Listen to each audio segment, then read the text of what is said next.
Okay, just to keep everyone aligned, we are now in our module 2, our second day. And in the second day, we'll try to tackle lesson 8, which is managing system components. Uh, we basically going through the troubleshooting topics. Lesson 9, an intro to managing devices lessons. Okay.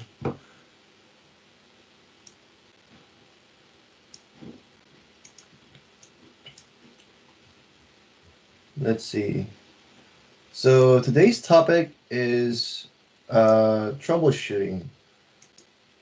Any one of you have like a good story about their troubleshooting experience in any scenario? Just feel free to share it. For me, when I was young, basically the blue screen of death, and I don't know what to do. Uh, Also, when the dial-up doesn't connect, those kind of stuff. My application's freezing.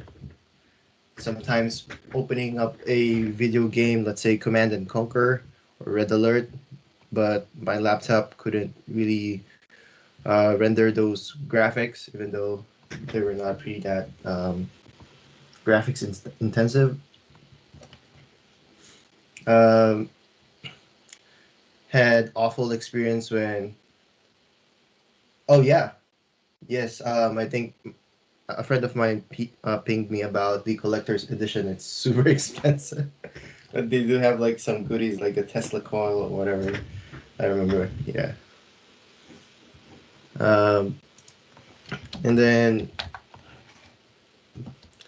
processes that are hogging a lot of memory is basically when I was using a uh, music production software like Ableton, right? For those who are old school, I think this is the link for the Command and Conquer.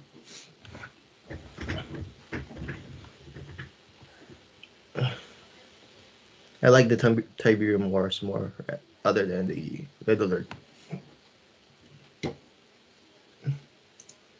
Um, when I was 7, what? Wow, $200 cable model.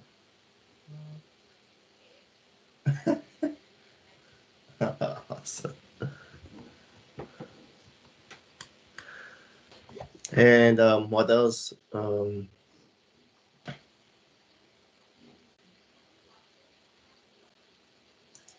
Vlog here. Let's see. I'm just checking my headset for now. Something's weird again.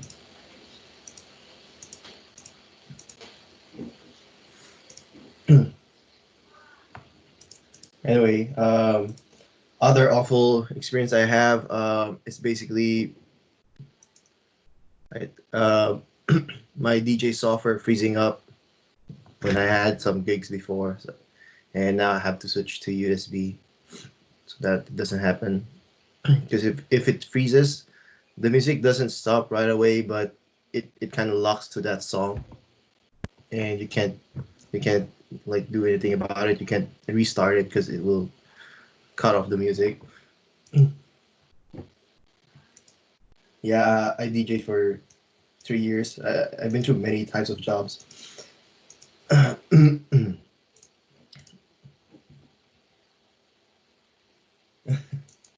Don't stop the music. Um, what kind of music? Well, a typical DJ for a club, you do top 40. I mean, in the Philippines for sure, top 40 EDM. But if personal favorite, I'd go for hip hop. That still works in clubs. Hip hop. Not that much on tropical bass. That's my personal flavor and house music. Oh, it's Jason Clark because they couldn't pronounce my last name, and the MC had problems. Always had problems pronouncing my last name, so I just used my second first name, Jason. So right now, I felt most people have shared about like processes, eating up a lot of memory, uh, network troubleshooting as well, and checking if it's the hardware or not. Um, and by the way, I also studied music production as well online with Berkeley for I think three 3 semesters or 3 quarters. I don't know if they're using quarters. But that's online. Uh, okay, so going back to the slides, we do have this common process issues, as we said. If a process hangs, when you say hangs, it is basically is stuck or frozen, right? And with that, it's basically halting the process, okay? And it would cause instability, right? And it could affect other processes as well, especially if it's like dependent on a process or a process that's dependent on that one. For sure, if you remember, if you have your Windows laptop, if you accidentally end task your Windows environment, and because it freezes, it can no longer do anything afterwards. You have to reboot, right?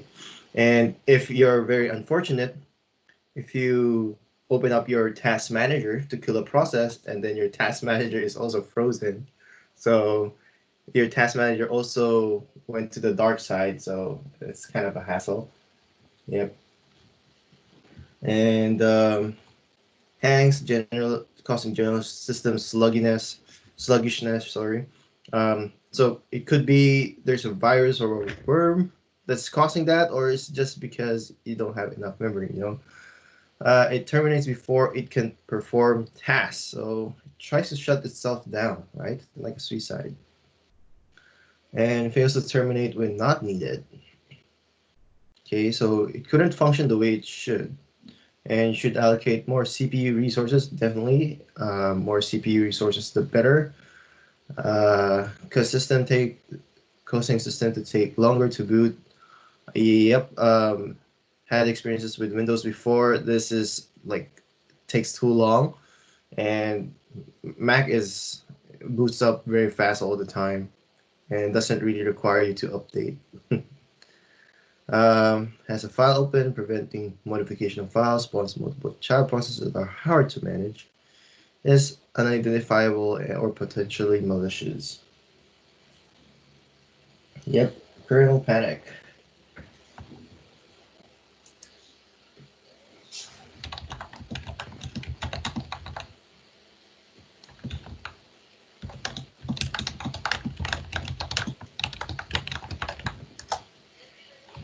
Yeah, just going back to Gerald, I used to have the intro level and I think the SR.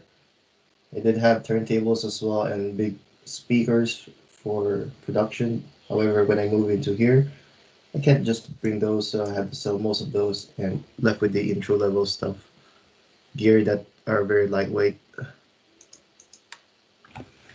Okay, so okay, so let's go back again first and talk more about this. So you could have like a RAM that's going bad or damaged, right? And when you have a, a the hardware piece, right? It could have some bad memory addresses, meaning memory addresses that you can't use already. And with that, if an application reaches to that bad memory address or sector, the application can do all of weird stuff, like meaning weird effects with by trying to access that memory address. Okay, and don't forget a program. If a program is damaged, it can affect other programs such as your shell, your environment, your GUI. Okay, and when a process we could be again a hardware failure or a software failure, and processes are terminating, resources are starved. Um, in our nowadays, even though we have a lot of processing power, if you open up the right amount of Google Chrome, tabs, you'll eventually eat up those resources.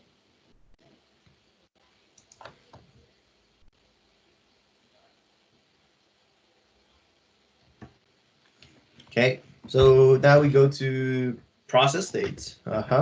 We do have five, and they have a life cycle. So they live, they die, or they live, they pause, they live, they stop, or they live, they sleep. Okay, they start, I mean. Okay, so we do have five processes. Okay, and knowing what the current state of a process would help us identify if it's really a problem or it was really intended to be like that. Okay, so as you can see in the bottom, we have running. It's basically when you start something, it would run. Okay, if we don't have any problem, it would do its job, and after it's done, it's gonna stop. That's it. All good. But we do have other states such as interruptible sleep.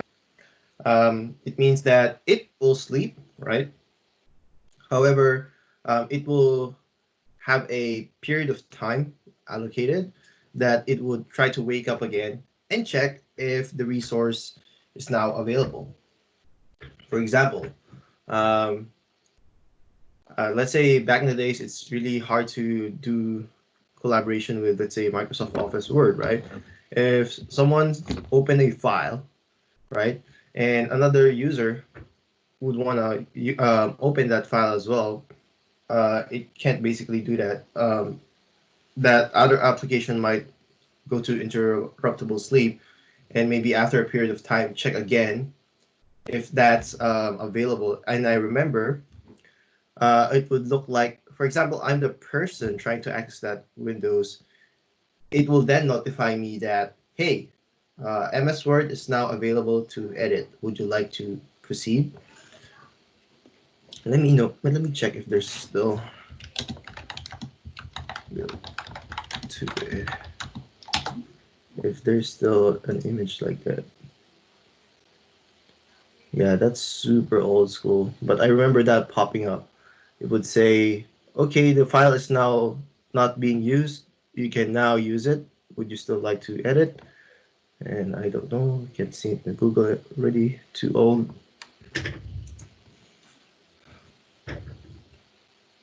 Answer is 7 Chrome tabs. Oh, with what RAM though? Opera GX? I don't know the GX part, but I've used Opera before.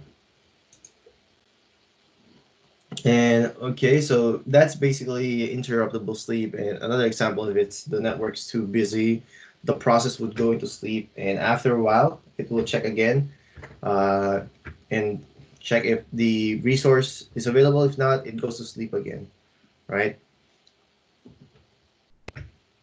And interruptible sleep is basically a kind of sleeping that whatever you do, it doesn't wake up only until resource is available. Okay, kind of looks the same, right? But with interruptible sleep as well, it will basically be woken up by with different reasons as well. Okay, for uninterruptible sleep, it will only wake up if a resource is available. Okay, so the zombie state, it's not really. Zombie is basically a child process. It's basically a child process. So you have parent, you have a child, right? If you basically have a child process that it's done, it will basically go into a zombie state because the parent still hasn't released that process. Okay, so when the child process is done, it doesn't consume memory already. However, if you check your process table or whatever command that shows you that stuff, the child process is still in the table. Okay. The only way the child process will be released is through the parent, or you can kill the parent and you kill the child as well. Okay. So that's why it could be, again, this could be intentional, but it could also be because of a process hang or freezing. Okay. So in the zombie state, as you know, zombies, um, Yes, correct answer. You got that one.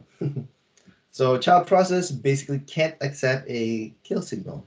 Okay, it's a zombie. You can't kill it.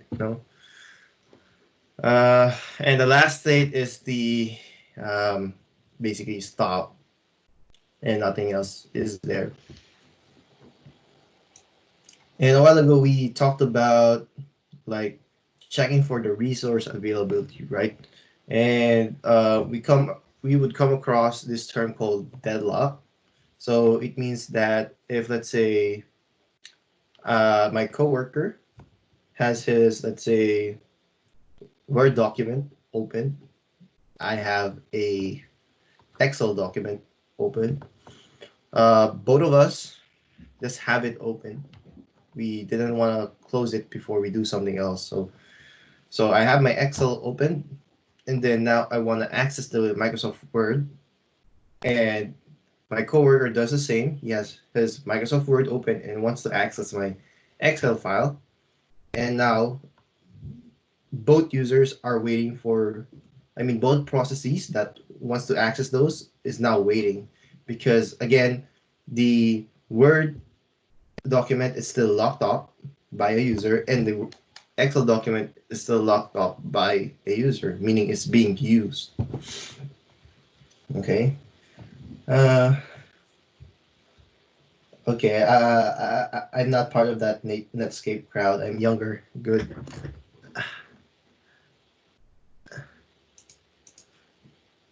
I think the first internet application I've used is the MIRC chat.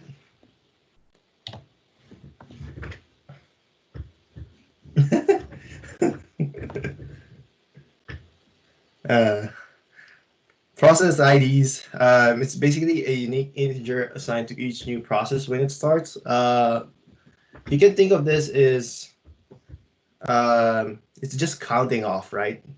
And you never want to count off the same number again. So process ID grants that uniqueness. So if you have initialization at one and then two another process that starts and stops, it's not going to use the same number two. It's going to proceed to number three for a new process. And then that's why you'll see sometimes you'll just have maybe 20 processes when you open your PID viewer or the PS Ops later will show that. And let's say you only have 20 processes open and your PID number is now like 20,000, right? And it's used by system and users to identify process with number with that unique integer. We can use that to reference to do something like killing it, right? Or putting it in the background, putting it in the foreground, stuff like that. Man, hang up the phone. Yes, definitely. Uh, Non-negative integer that increases. Remember, it's never a negative number. The initialization daemon is again the background process. So daemon is always something in the back of your head, right? So it always has a PID of one. That's why we always use the top or maybe PS ops and then maybe head pipe with the head. Okay. Uh, First process to start is the parent of all. Processes that start after init are assigned a higher number. Need to know PID to manage the process. So you can see a list of them. System MD, System D, and again, the counterpart for this is sysv init. Okay, System D has different targets, and sysv init has different run levels. Okay.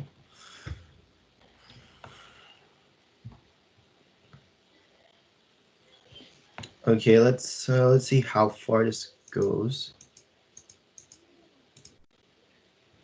Okay, let's just go over this one and I'll show you the terminal in a while. pgrep, if we've used what's this command again? What's the full name of that command? or maybe it's PS, and then you pipe it with the grep to find a certain process, right? It does give you, however, like an easier way to do grep right away. You just do p grep. Okay. Nothing else here. You just have to use it to identify a process. And as you can see, if you p grep your term, this is the SSHD service or process. It will give you the process ID.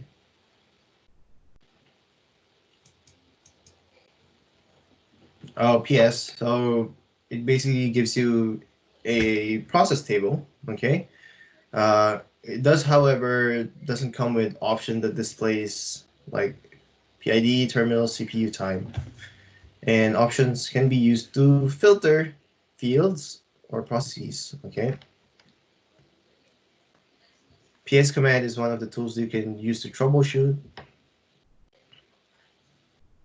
and it will sort it like this. Top command, uh, for most GUIs, it shows you what's currently happening, right? Let's see, activity monitor.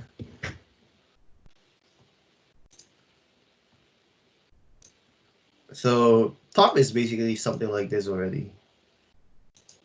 Shows you CPU, memory, and it's real time. That's the whole point of top, is to show you real time, and it updates as it goes. Teams only uses 6.7. Google Chrome, memory. Google Chrome, Excel. Wow, I didn't know it eats a lot of resources as well. Why is this open? Let me just close that so less chances to hang up.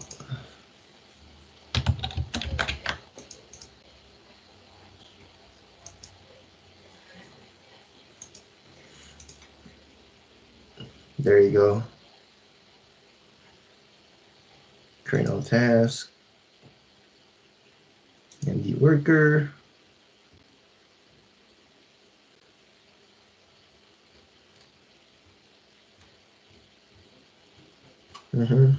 So let's see. I'm just curious with the Mac. Oh, kernel task, launch syslog. Interesting.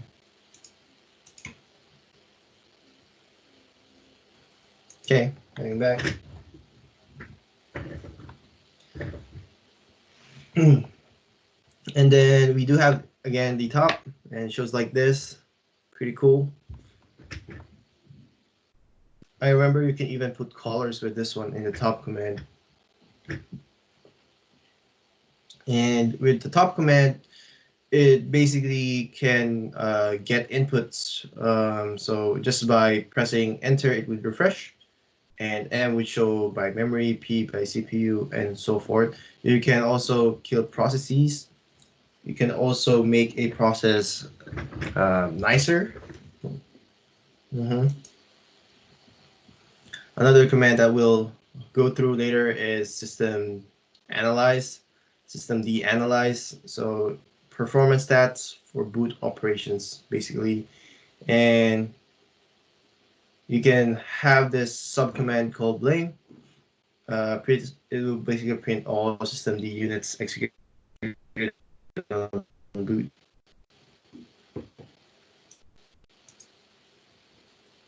It will show you each processes, and will basically sort them by the longest time to finish the service, right?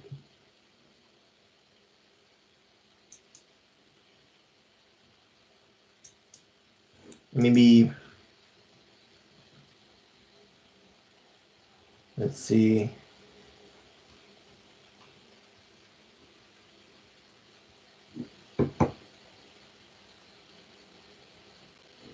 Okay, we can continue on for now. So we do have another command called ls off. You can easily remember this by ls open the files, right? It will print all files open to all active processes. and there's many different kind of files. It will basically print you the PID, invoking user, file descriptor, name of file, and it does give you this view where we have the file descriptor, the user, and name of object.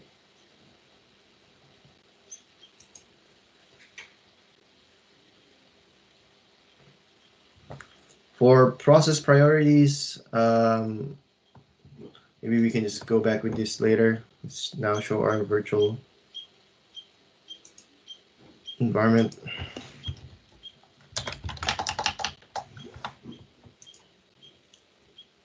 Okay, so we can start with let's say PS aux, right? And there's a lot of them, so you maybe want to do less.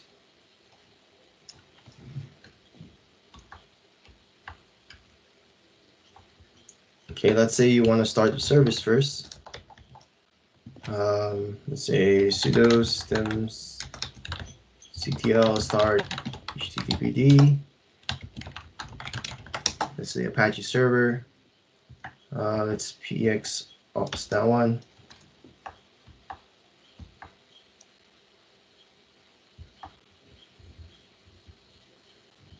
I don't know if that would show here actually. Let's see.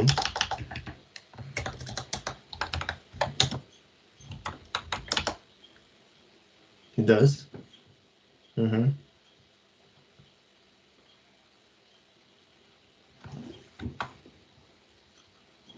You can also check the man pages of PS, and just remember there are 3 options when we're using it.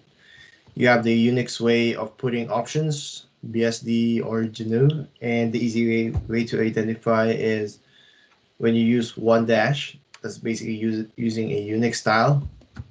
BSD is without any dash, and GNU or GNU uses 2 dashes.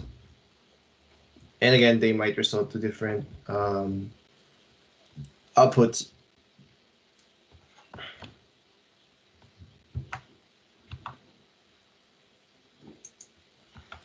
Okay. We'll make them nicer later, not rude. So now let's say top, let's first check the man command. I don't know if I remember having the top command having a color. Can we add a color? Ooh, Z. Okay, let's try that. Top. What? Why is it red? I don't like it. So the top command basically gives you a real-time output. As you can see, it would try to update it once in a while. At the very top, you can see how long it's been running. It's one user, the load average, how many tasks you have, how many are running. Right now, it's just one, and 113 are sleeping. No zombie, no stop as well. CPU usage system. I think this is nice. ID. I don't know those. Memory swap. Okay. And they are by PID numbers. As you can see, they are unique. OH top. Okay, let's.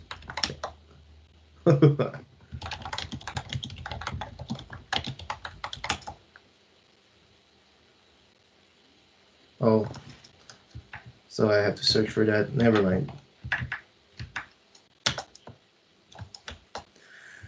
Again, we can now sort this in different ways. If I press M, it will sort by memory. Again, if you do have time, you can follow along if you can. If not, it's fine. Maybe it'll give you some time to follow along after this. P. what unknown command, capital P. Okay, and now as you can see, it's sorted by CPU usage. Go to capital M again to sort it by memory usage. Firewall is the one eating the most memory. Top is here. Our Apache server is here.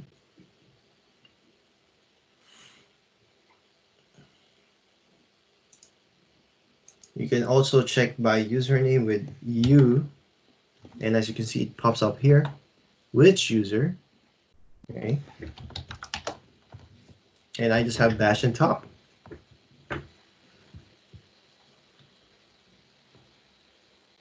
I can also kill a process ID. I process through the process ID. Let's say this one 1967. I can press the capital K, or small letter K, sorry, small letter K, and basically provide 1967, and basically I killed the top, that's why it exited out. Okay, spend 2 minutes. Go ahead and open up your top, and maybe show me what's your the top two resource eating process. And while I wait for you guys to do that, so try to use top, and again, it's case sensitive, so use the capital M, and drop in the chat on what memory you guys is top two that is eating a lot of resources. While I'm doing that, I'll try the H top as well.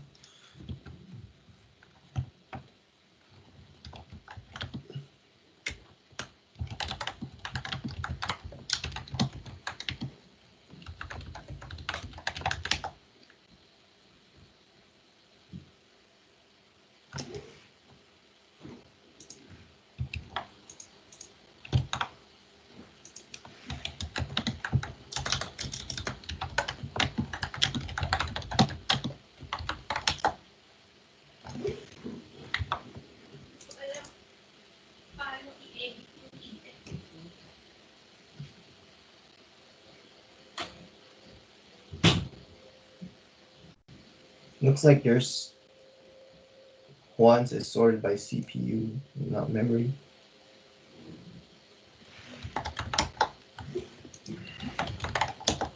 Woohoo!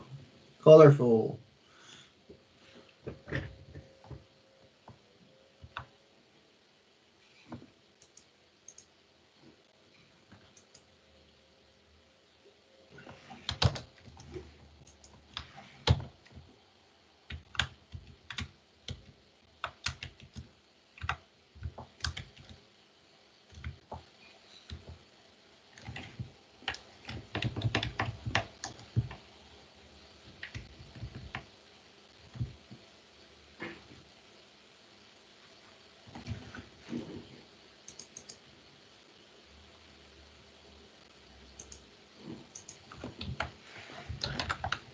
So let me try to deactivate my firewall.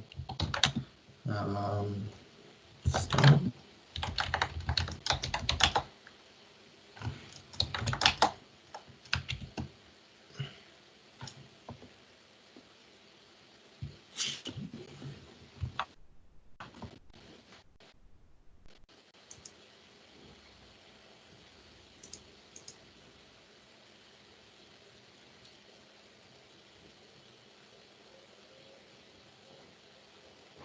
CPU usage.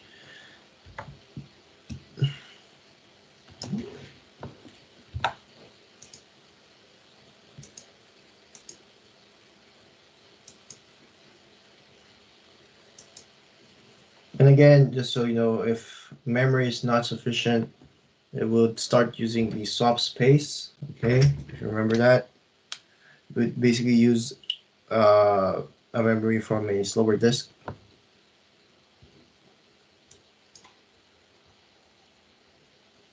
We can also start blaming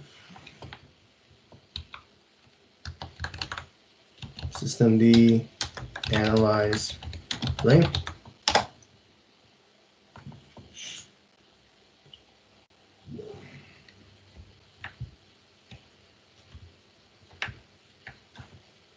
So I got the postfix, the network service, HTTP service, firewall service. So do remember, like when you're trying to troubleshoot, you like for example, you don't really know if this is fast or slow for an HTTP service, right? Um, so there's ways to find out if that should be the usual one is if this is your day-to-day thing that you have your HTTP service up and running and it's the same number, you kind of want to think of like, oh, that should be the average number I should be seeing, right? Like there's a range. So it's like you're getting to know a certain process, right? Um, and if it fluctuates outside of that range, there might be something. It could be because of that service, or maybe a service is affecting that service, right? Eating up a lot of memory or CPU.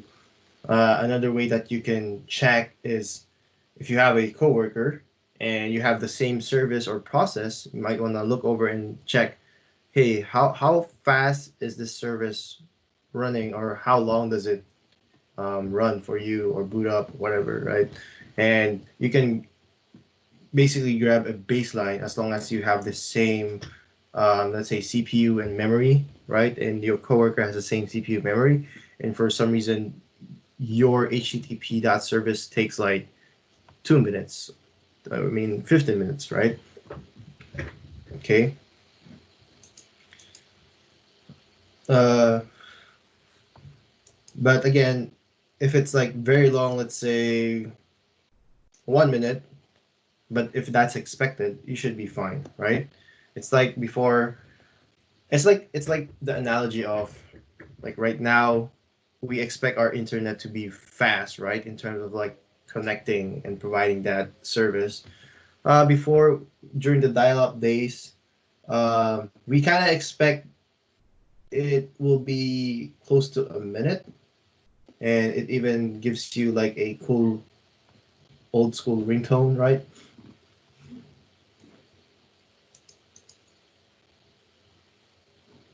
Yeah, baselining. Thanks. That's the word. So in your troubleshooting, you kind of want to do baselining. Okay, so also try the system MD blame. Next, we do have a different scenario that I'd like everyone to follow along, but let's do that for the next half. So for now, let's just quickly switch over to our slides. Um, so we talked about these. Now we'll talk about process priorities. We'll go back to LS off later with and with the activity. Niceness, sorry, process priorities. There's basically a scheduler that determines what processes to give CPU time to. Um, you may need to manually prioritize processes if, let's say, your backup process is more crucial than, let's say, your another script. Basically, what does it do? Let's say prints out hello world for some reason, or let's say your backup is more important than um, your firewall, something like that, if that's your use case. So basically, you can deprioritize process started by unprivileged users, process that may be consuming too many resources. Okay, so its priority is basically denoted by a nice value. Okay, it would range from -20 to I think 20, not 19, right? Lower value is higher priority. Okay, it's different. Okay, the lower your number are, the higher your priority is. Okay. Process inherits nice value from parent. Default is 0. Okay. And again, it means that if you are nicer, you'll basically have will share more of the resource. Okay. When I say nicer, you have the positive value. You are nicer to others. So you will share the resource if the resource becomes scarce and someone with a lower negative number, let's say, needs it, it will basically share that resource.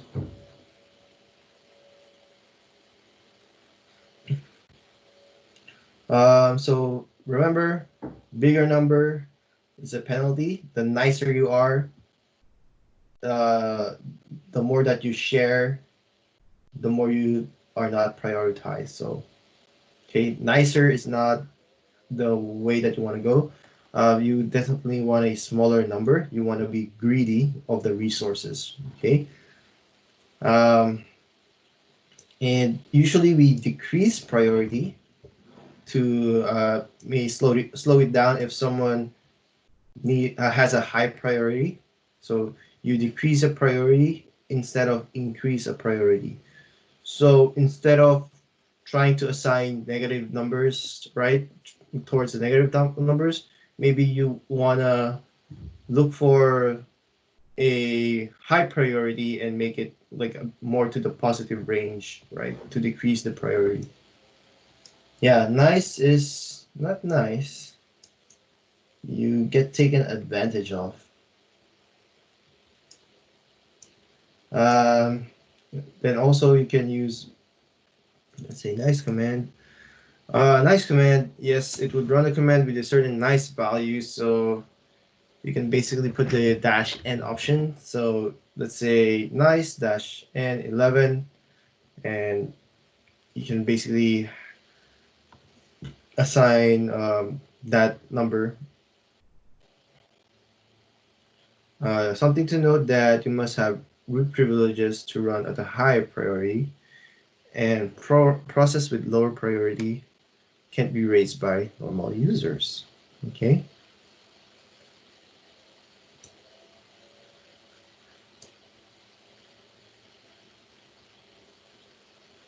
So it means that you have you can be nicer if you're a normal user, and if you're an admin, you can be less nice. You can make something less nice. Re-nice is basically you already have a nice value of a running process and you want to change that. So it's the same. You put the dash n command to give a new nice value, right? You make it nicer, or you make it less nice. So you re-nice it basically.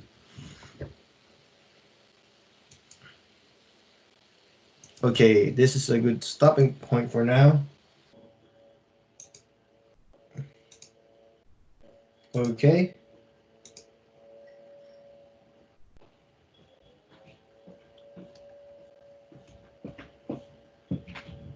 Just double check.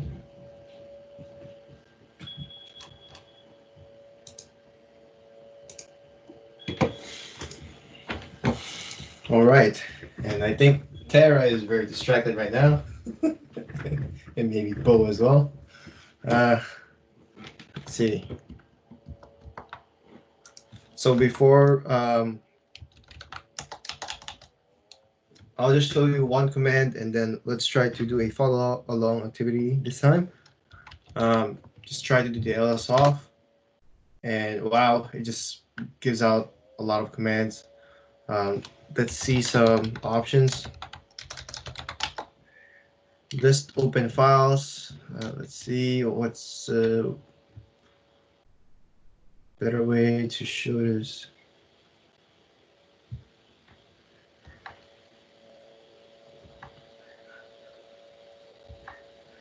Mm, mm. Or maybe we can just grab. What can we grab? Let's see. Let's see. Let's try to grab. Let's see.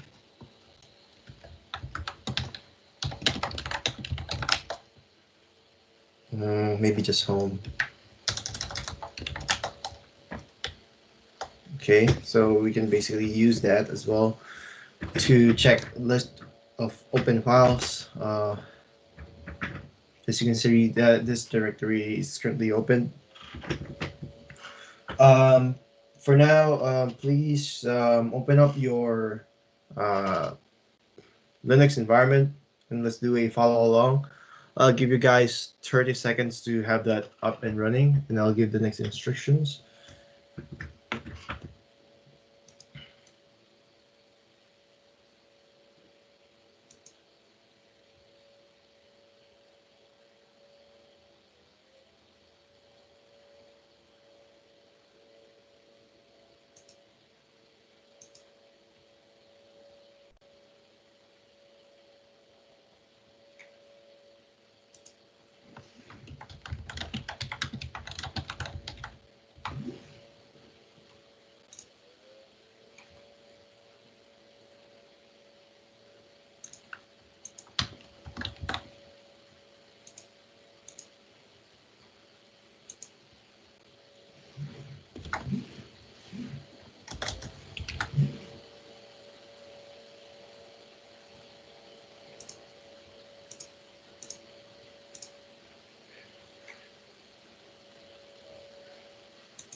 Check.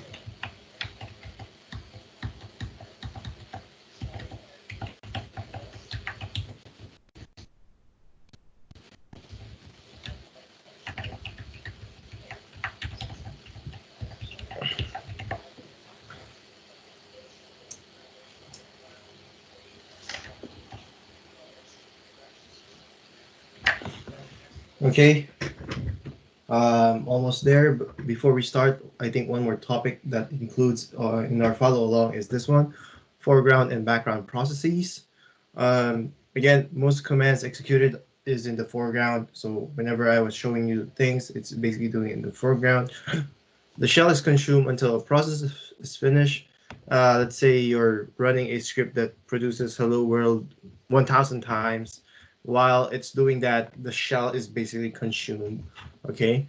Another problem for simple commands can be an issue for longer commands or script. As I told you, let's say you have those print 1000 times, it will basically consume that shell and you're not able to use it unless you do Control C to exit out, right? Example, backup script that takes 45 minutes. Won't be able to use the same shell. You can open up a new shell, just so you know, and we'll do that as well. Next is you can basically run commands in the background. You can move them to the foreground or background with the FG or BG command. So if you do BG something, it basically puts that in the background. Okay. An example would be you execute the script in the background. You basically want to put the ampersand at the end to say that it go execute in the background. Use jobs to discover job ID of script. So let's say you want to move the job ID. So basically, when you do this, it will give you a job ID. It will generate a job ID, and then you can use that same job ID and put foreground to put it in the foreground, or maybe Control Z to temporarily pause the job. So if you want to move the execution to the background, you do the BG and then job ID. Okay. We can now proceed with this. The first thing that I'd like you guys to do is basically, let's see, create a text file, any text file, but make sure it has something so we can differentiate. So we can just do v, let's say text one.txt, and just say backup.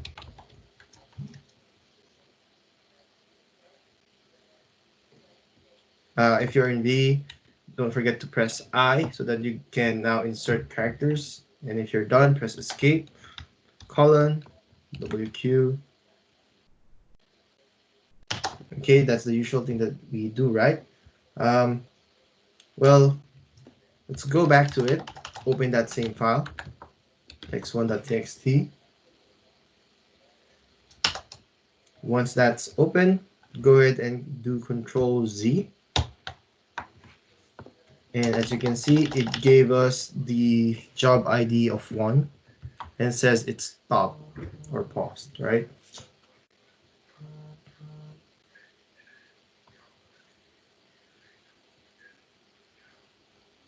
Okay. Just for now to, if it didn't do that for you, Control Z.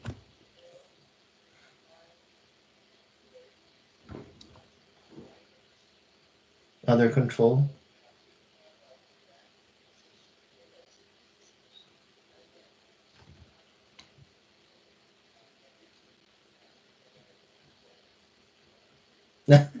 Okay, so we have our first job that was paused, right?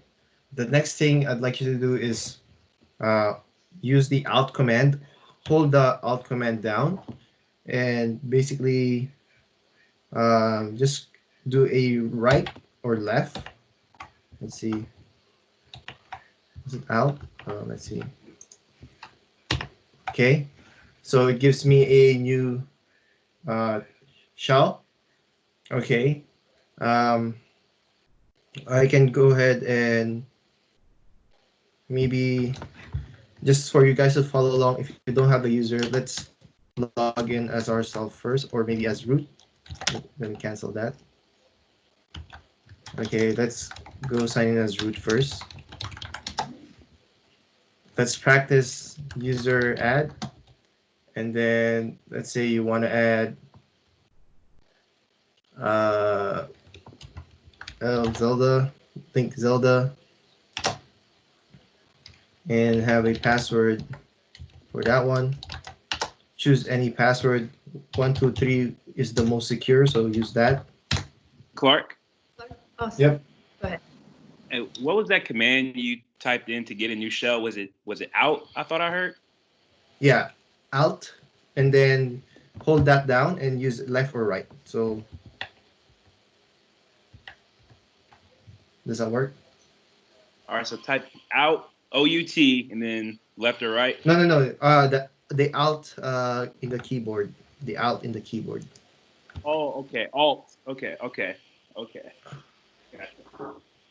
Gotcha. So it's basically, I'll post that just in case if my voice wasn't clear.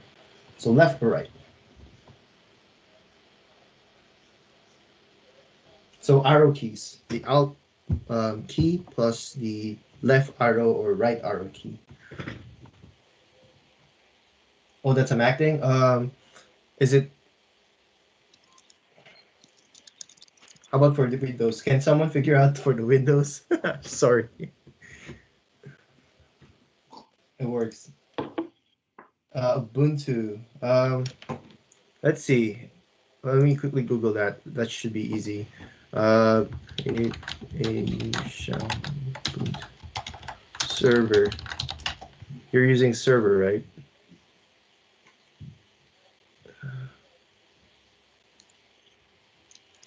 Extra console. Let's see. Hmm.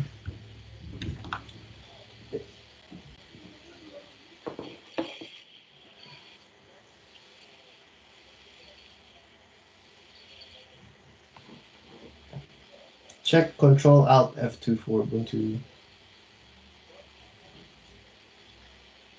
No, I don't use Windows button, I guess. Let me still check. Can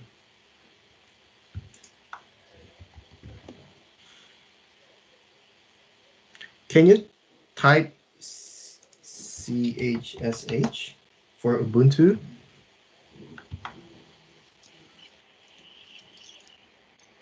And someone let me know if that works.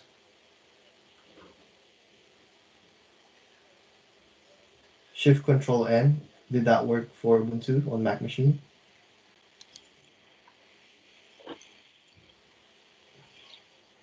Cool.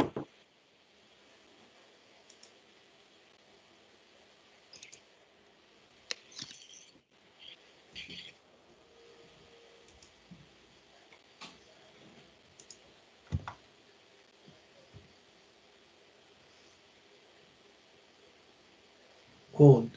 Now you might want to create a new user. You can sudo from your current user or maybe go as root. So at least we get to experience root, right? So maybe log in as root first and create a new user. User add and put a password as well.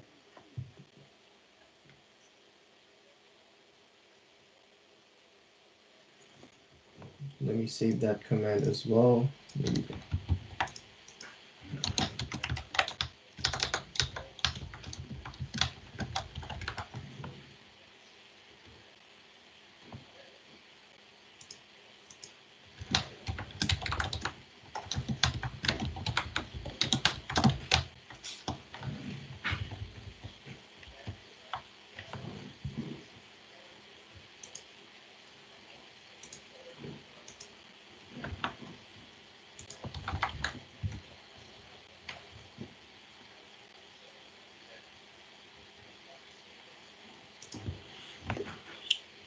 Okay.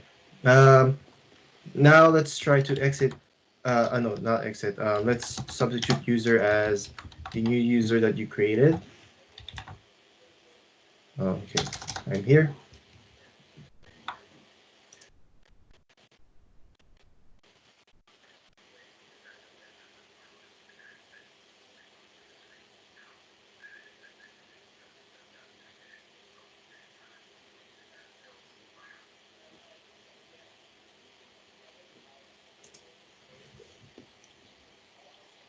Okay, once you're in the other user, at first let's check ls off, pipe grep, and use the txt one backslash to escape the period. And I think we should see none for now.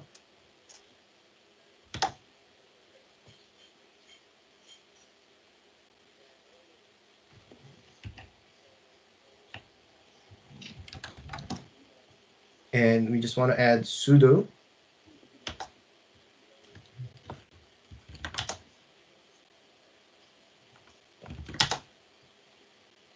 What? Wrong password. Ah, let me quickly change that password then.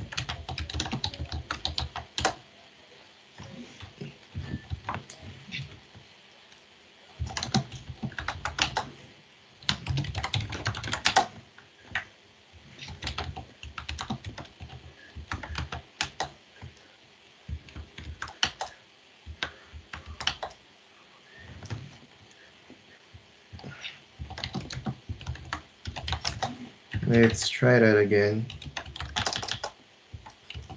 Sudo Let's see if I can do sudo cat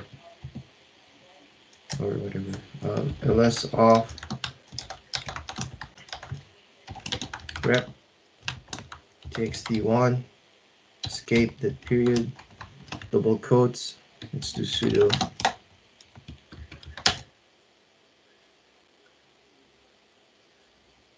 I need to add it to the sudoers file.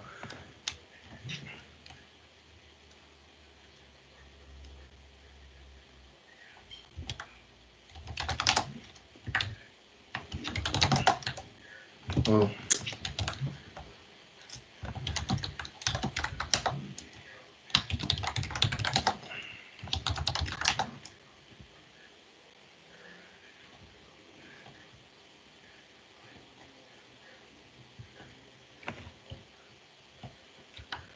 okay. Instead of this, let's quickly exit this.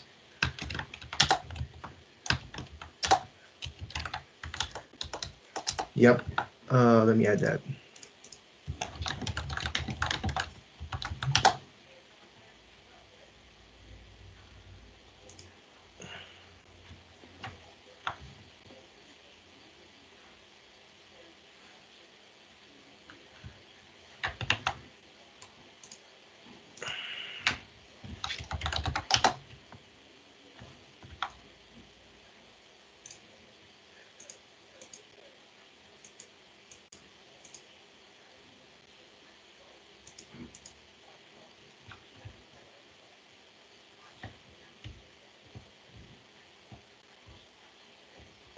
Where's that username?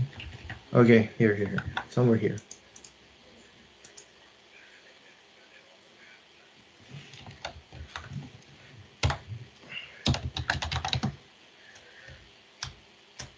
Oops.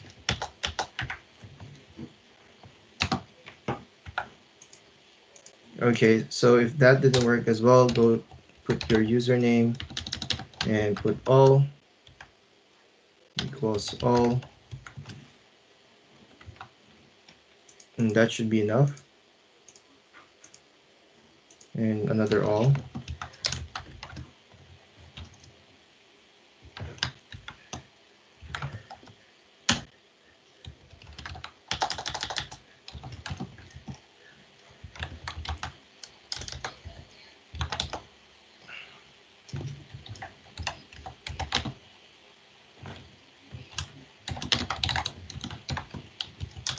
For a while.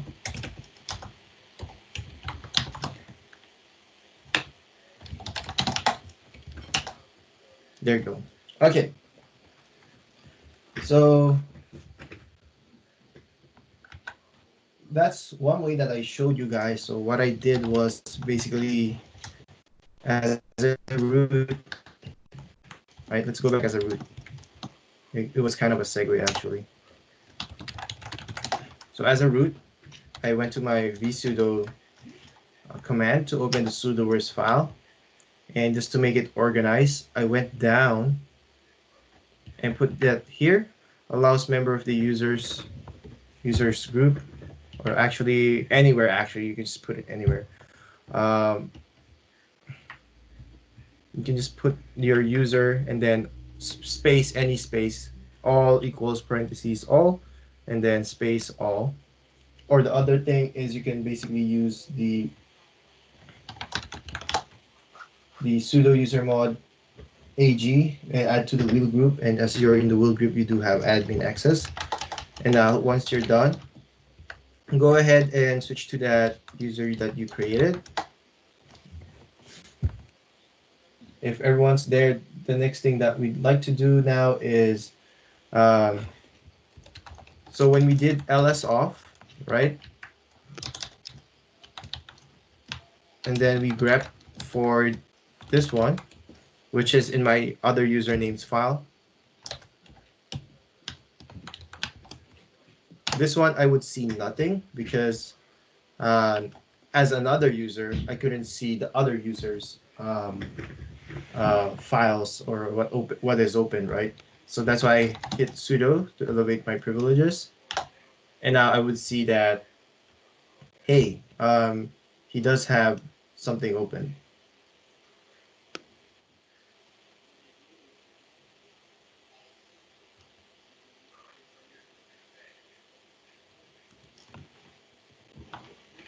What is that?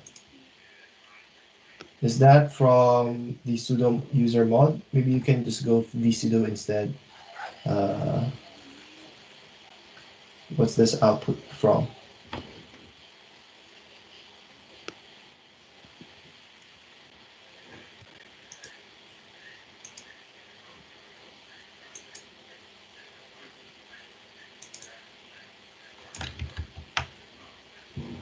I see. Let's see.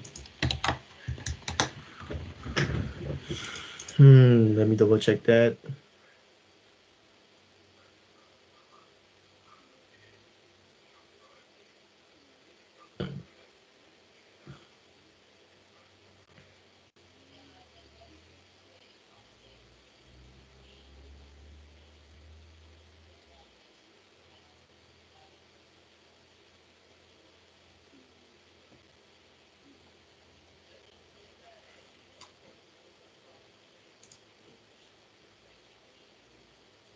Is that with Ubuntu?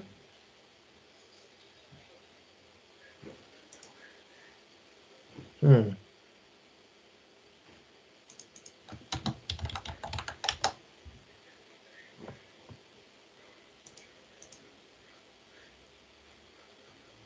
Do you mean get out of the vsudo?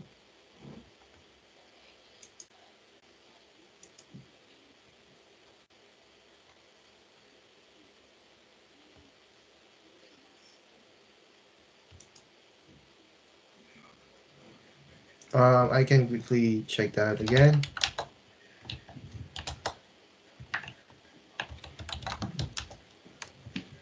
It's this one. Another all.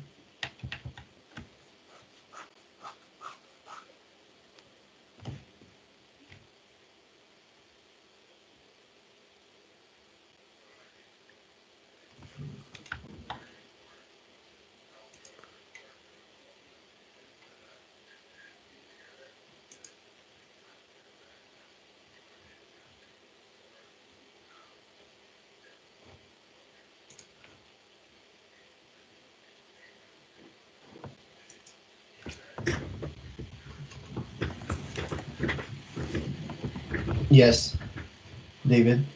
Um, what do you mean lock here? Like, you can't do anything?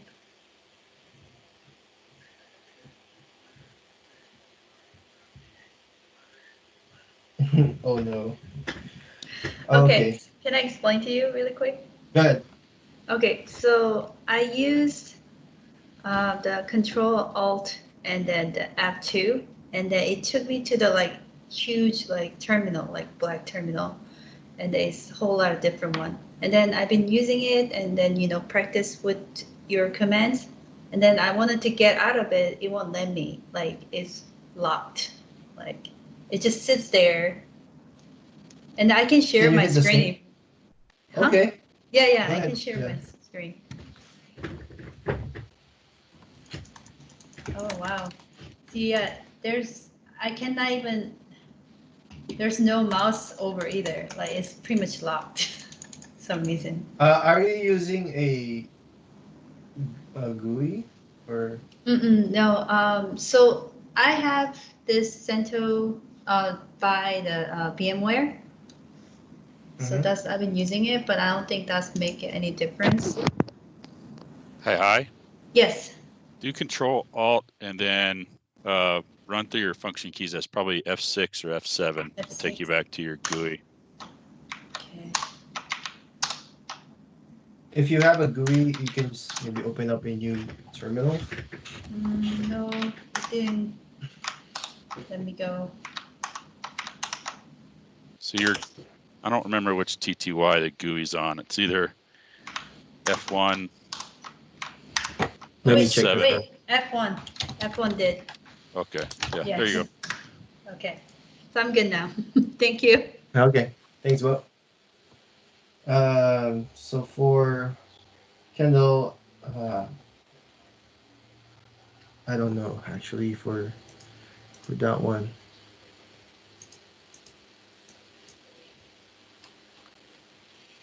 So Clark, Uh your huh. current what file are you currently editing right now? I'll just try that and then because I don't know what file you guys are in right now.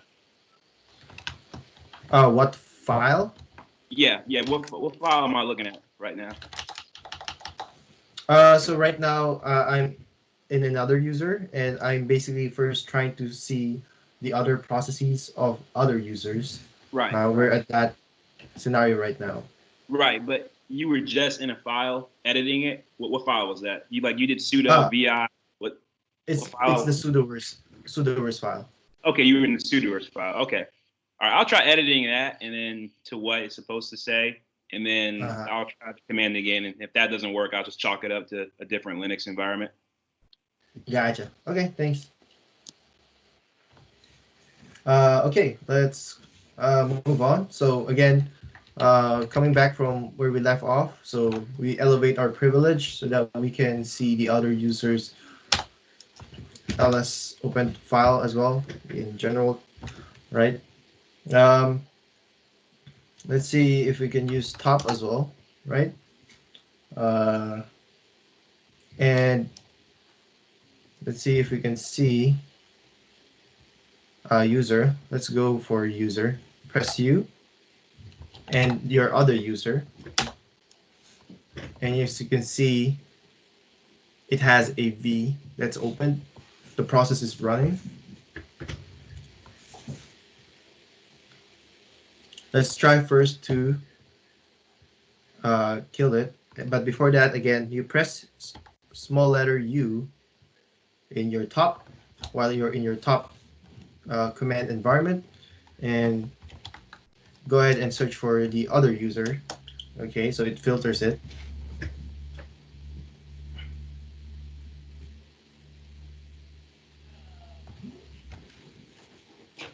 I'm gonna go ahead and save that link as well.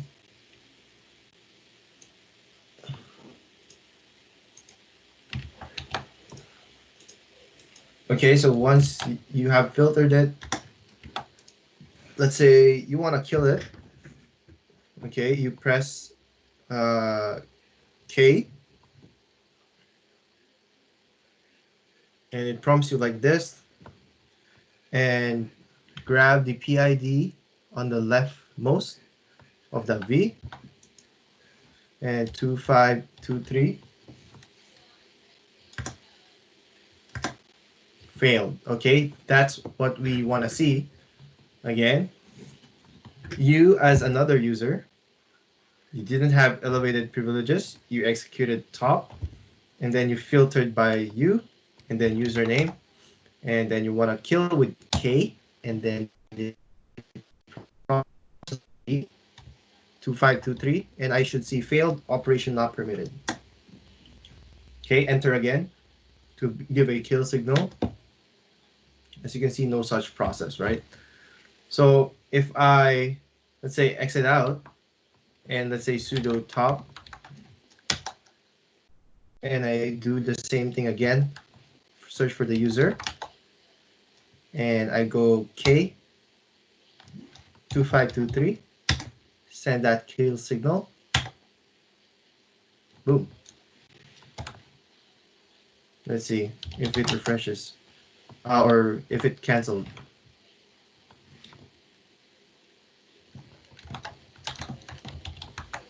Let's go out right to me. Oh, because I stopped it. Let's have it. Okay, let's have it open again.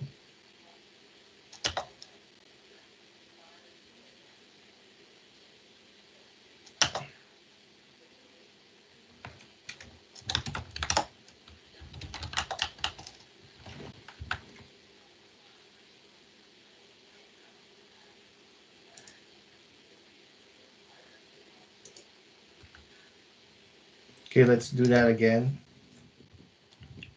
We basically open up this one, and it says found a sub file by the name. You were the sub file. Another program may be editing the same file. Delete the swap file. Let's go back to that other user.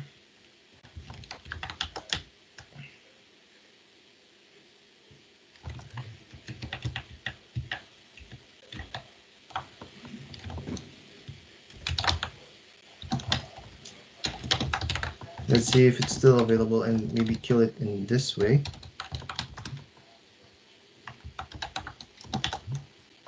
So it's no longer available there.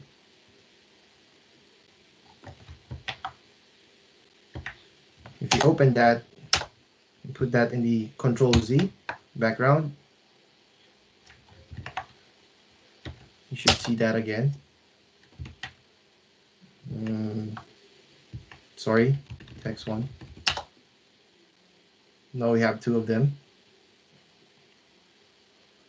I can issue a kill command here as well with kill 2523,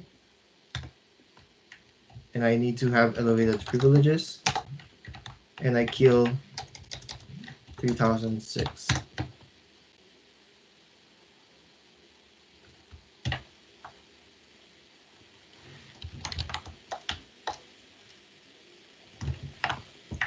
And if I check, oops, I still see them.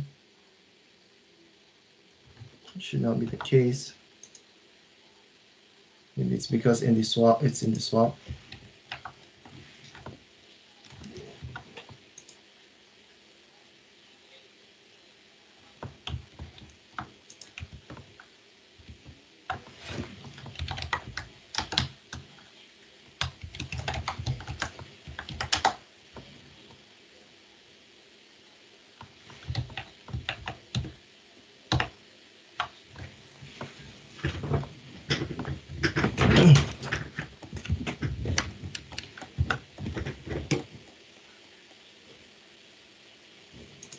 Let's check here, top.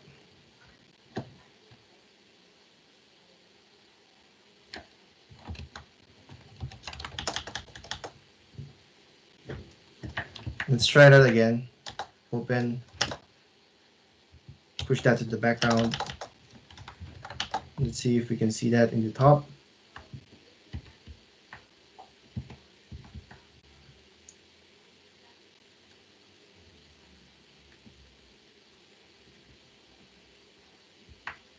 As you can see, I have those open.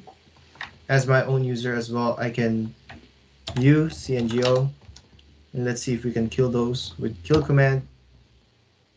And let's do 2523.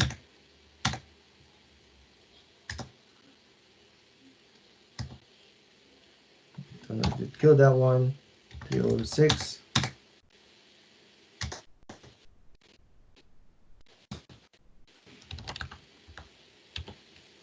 I don't know why it's not killing it. Let's see. Let's quit.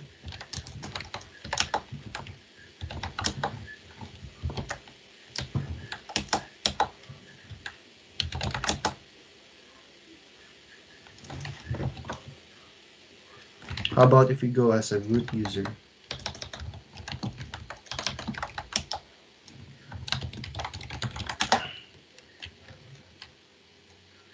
Let's try that again. As root, let's see if we can kill those as well. Yep, I think that killed it. Nope. Do I do a capital K instead? Okay.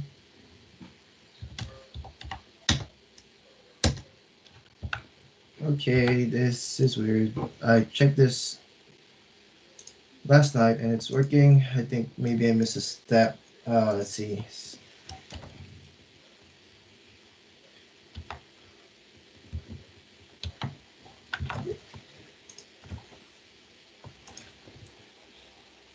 Double check my steps.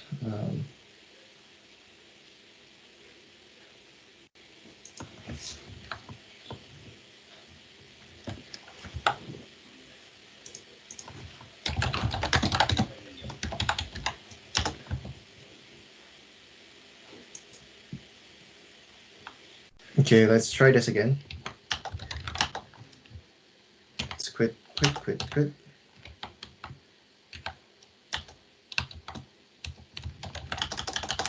I'm now gonna do a sig kill instead.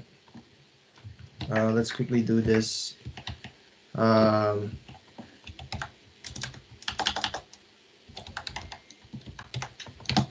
PID 2523.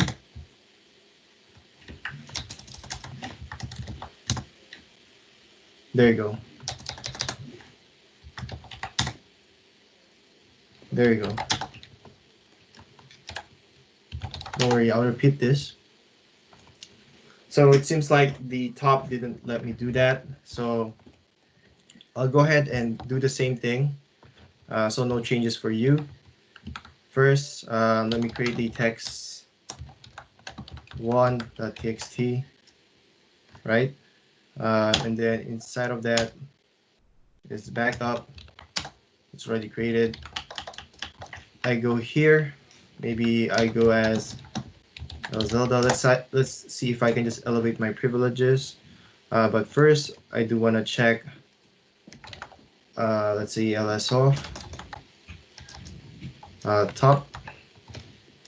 Maybe, and then U, CNGO. Let's go back to the other one. Let's just create a new one. Insert text, right? Open that again, push that to the background. Go back here. As you can see now, in L Zelda top, you can see a new V opened up. Let's go back to CNGO again. Let's create a new text. Text 3. Let's say third. Save that. Sorry, left it open. Control Z again. And as you can see now, I do have two of them of V opened up by CNGO. I can basically issue a kill command. So it's 3139 and 3142, right? So I can go ahead and quit. At the bottom, I would say kill-9, and the PID number is 3139. And because I'm not, I need elevated privileges, I do sudo. And if I hit top again and then search for the same user, sorry, same user, I should see one of the V go away. Okay.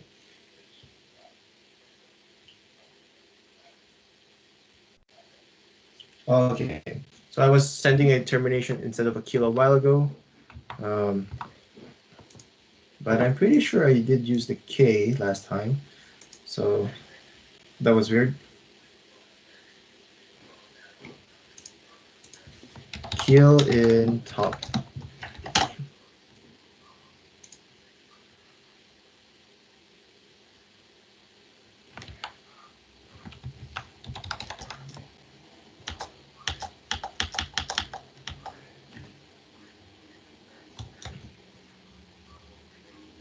Yeah, and that works, the kill command. Next thing that we'd like to check as well is, okay, we were able to create a user. I mean, we have a user, created a text file, right? Push that in the background, or maybe just have it open. And let's say you're an admin. The admin is L Zelda. And as an admin, you don't have root right away, but you do have access to the sudo, the elevated privileges. So what we did was add the L Zelda to the sudoverse file, or maybe to using the wheel group. So both does the same. You have elevated privileges. Now you can issue a kill command with the sudo. You can basically kill and remove that process from the other user. So if we go back here now, as you can see, it says killed. It would just prompt to the other user that, oh, it was killed, right? The next thing that we'd like to do is this is more of like a simpler activity to follow on. So let's say you have this opened, right? And then you control Z, you see the job ID on the left-hand side, right? You put that in the background. And if you want to put that to the foreground, you basically want to do a percentage sign and then the number, right? And that basically, it's like using your Alt tab or Control tab when you have a GUI, right? You go back to that process or application, in this case, in this V editor. So if I do have a, if you do have a bunch of them open up in the background, text4.txt, anything, and then maybe I just put that in the background, right?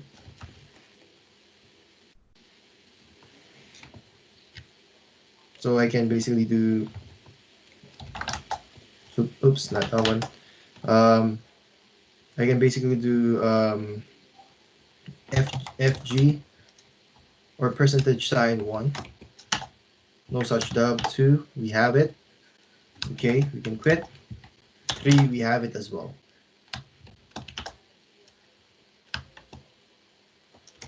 Control Z, put that in the background. We can also use, instead of the percentage sign, we can use FG. So I can do FG2, which we don't have anymore. FG3, still this one. Because we did exit the other V editor.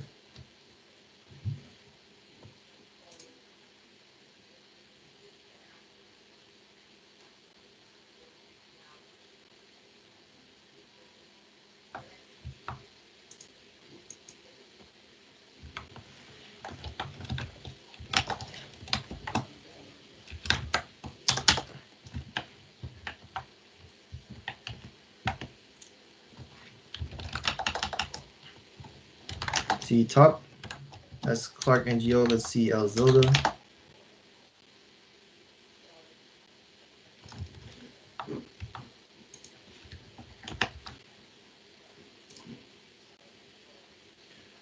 And I still like to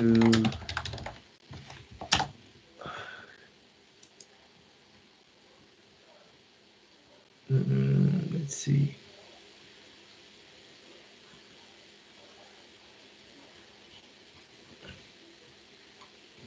Let's do a man page quickly for top.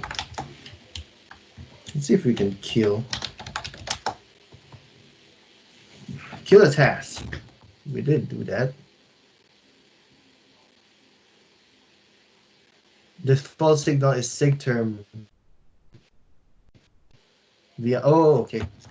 Okay. Let's see. Okay, let's try this again. Now let's do the other way around. Let's cancel that one. Username El Zelda. Let's see. Let's say I want to cancel, kill the bash, or the top for El Zelda, because right now El Zelda, this one has a top as well. Let's do a K again, and PID to signal or kill default PID. So let's supply the PID first, 3156. And sorry, I was not looking. It says 15/sigterm. So it's basically gonna use that as the default. I was pressing enter all throughout. So let's press 9 as a kill signal. And that's good, because I do need a elevated privileges as well. So I'm gonna go ahead and sudo top. Oops. Wait. Sudo top. Username with you and El Zelda. And now that we have that, let's go ahead and do a K to kill and 3156 and press 9. Let's see if that works. See, it killed. Yay, hooray. It killed it.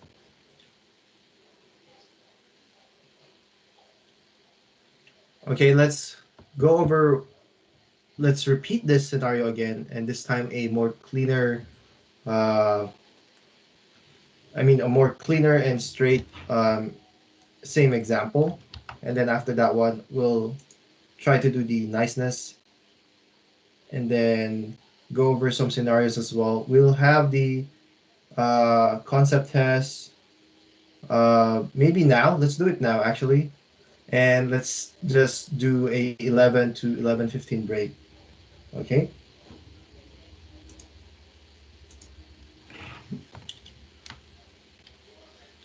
So TAs, if you're ready, let's do the concept test now, and maybe end that before 11 or 11, and give them 15 minutes break.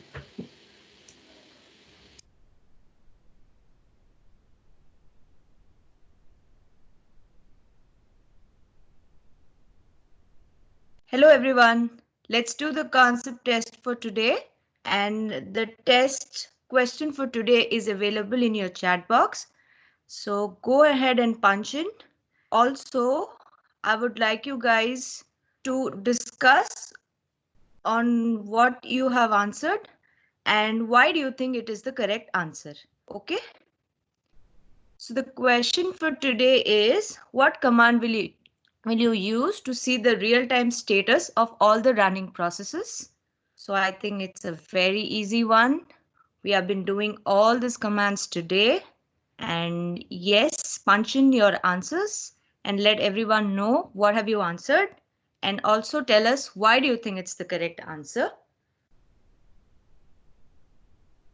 I think this will also help you guys to do a refresh on what commands we have learned today and how to use them.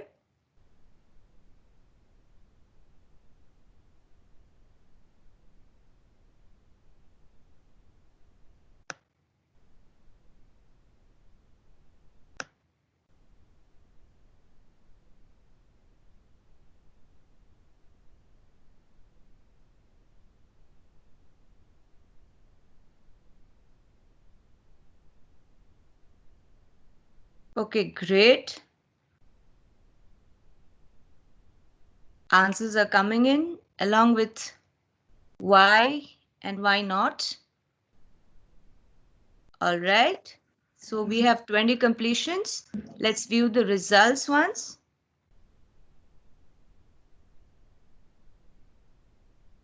Excellent. 90% of the people think it's the top command. So let's see what can be the correct answer. All right. Okay. So the answer to this question is yes, answer B, which is top. So the uptime command will give you the information of how long the system has been running. The top is the command which will give you this dynamic presence of the data or the processes interactively until it is stopped or killed. Next is the PS command. It will give you a summary of the current processes. It will give you a process table rather, which will be a static data, but you will not be able to see interactively or dynamically the various information of the process, such as how much CPU it is using or how much memory it is consuming, etc. So that's where the top command will come into picture. And last is pgrep. This will display the PID of the process matching a pattern. Suppose you don't know the PID of a process and you want to kill that process. That's where you can use a pgrep, like filter the process to get the PID, and you can filter it using various information such as the start time or also the PID of the parent process. Okay. So let's move on to the second question.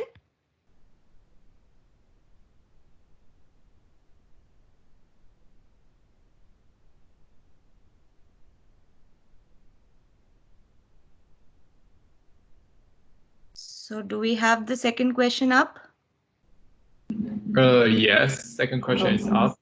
Great.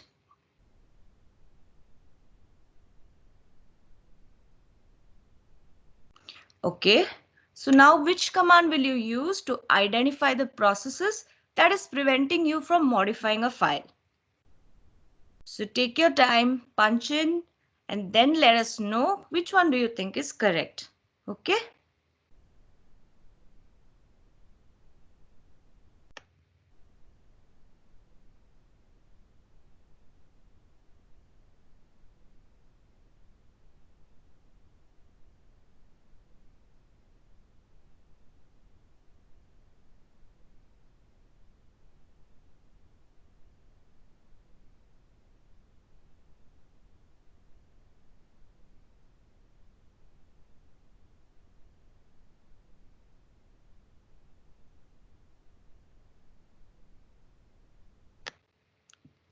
Answers are coming in.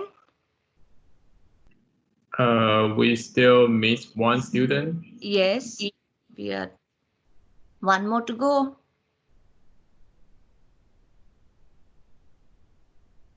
Yes, and we are complete. So let's see the correct answer.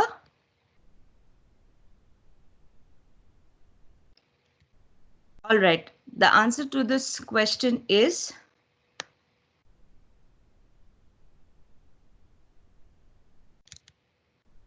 D, ls of. Yes, list of.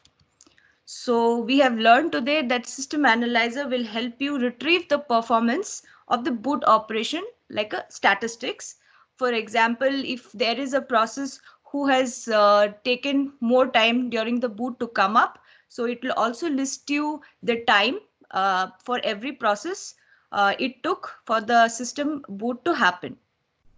Second is the pgrep. We already know that it displays the PID of the process matching some pattern. Check config will help to start or stop the process during the boot, or also to control the services at each run level. And last is ls of, that is list of. It will print all the files open to all active processes. So that way we will know which file is being held by which process and why it is not allowing you to modify the file and either kill or continue the process. So that is where we will be using ls of or list of command. Okay. Any questions? If not, thank you. Thank you for participating. Over to you, Clark. Thank you, Smita. Mm-hmm. So we'll just try to take a break 10:55, and before I end this second session. So I found out that free open source is not totally free. So I tried using top less, and it does not let me. And so you can't really see. It's like it kind of broke my. So please don't go topless. It's not gonna work. It's gonna censor you. It's gonna break your system. So I may have to boot.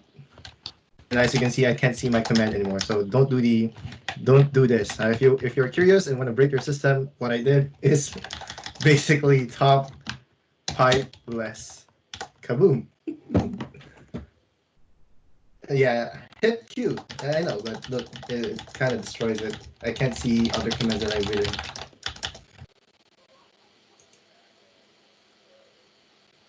Okay, we are back. And I think a while ago I was not sharing, so it was not as funny, but this was the command. And that basically killed everything. With the quit, whatever. And just send a shutdown.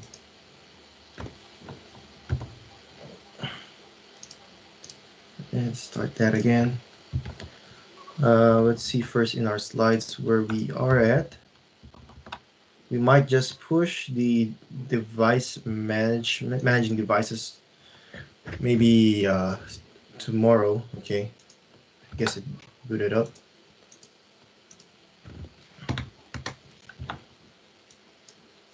Let's do a quick simulation of what we did a while ago.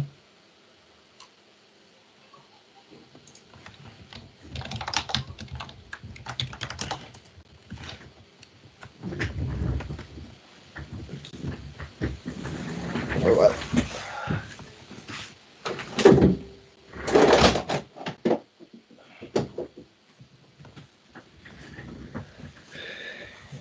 I hear neighbor's chickens. Okay, so what we did a while ago is basically have a user open up a text folder. This time is hello.txt, and let's just do hello, and we push that to the background with Control Z. Oops. Escape, then Control Z, and we went over to another user.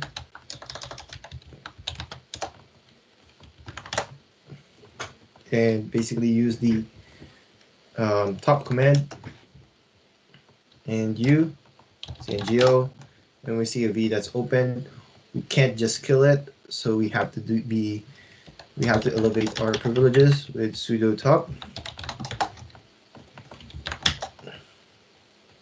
Press U, search the username. Now I see the PID of the V editor with 1451. If I want to do kill, I press K, and 145. Whoops. Cancel that first. K 1451.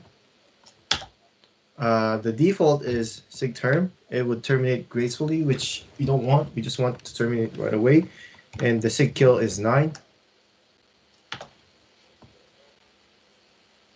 Okay, and that goes away.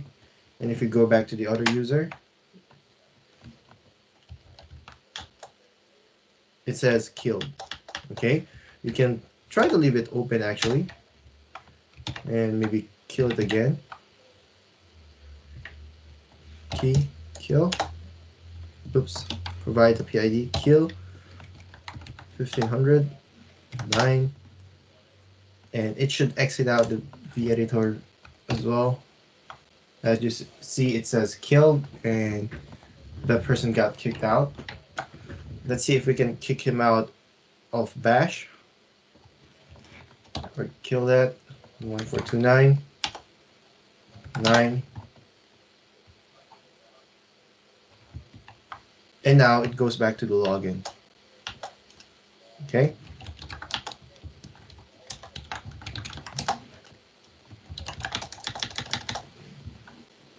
And what we also did is,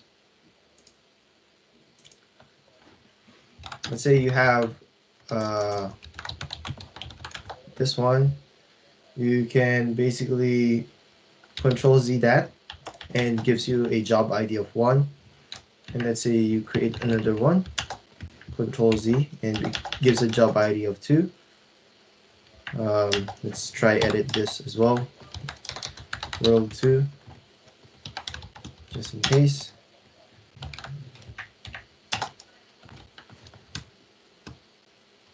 World 1, so we can differentiate. So let's say I have world and world 2 open. Right now it's job 3 and job 4. I can switch with them with %time3. Put that back. %time4. Right? Put that back in the background, or I can use the FG to put that in the foreground.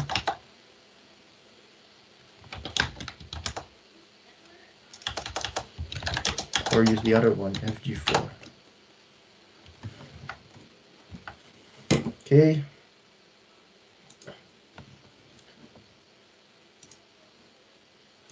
Now let's talk about the nice.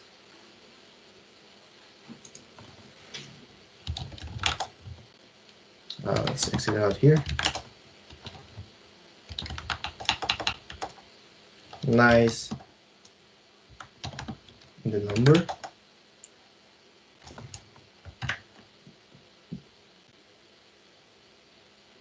Let's say you want a nice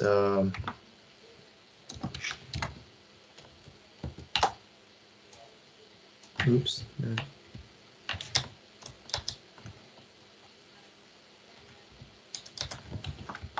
Let's check that out first. Nice.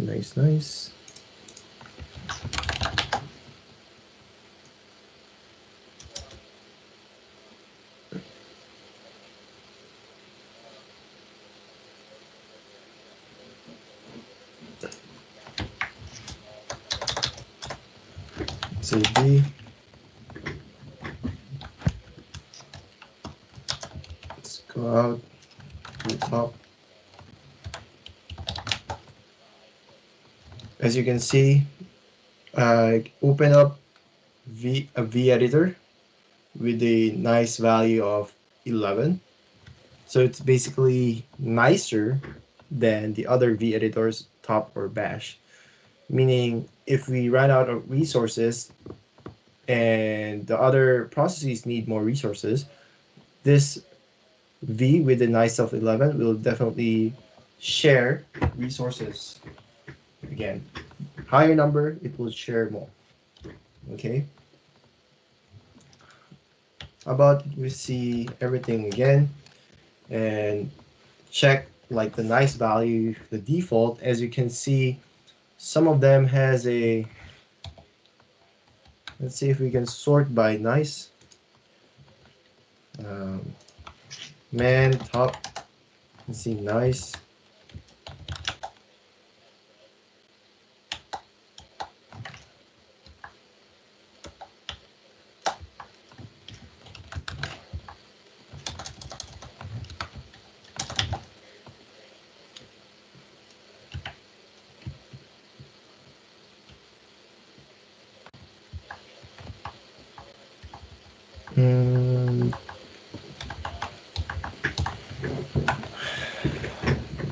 Maybe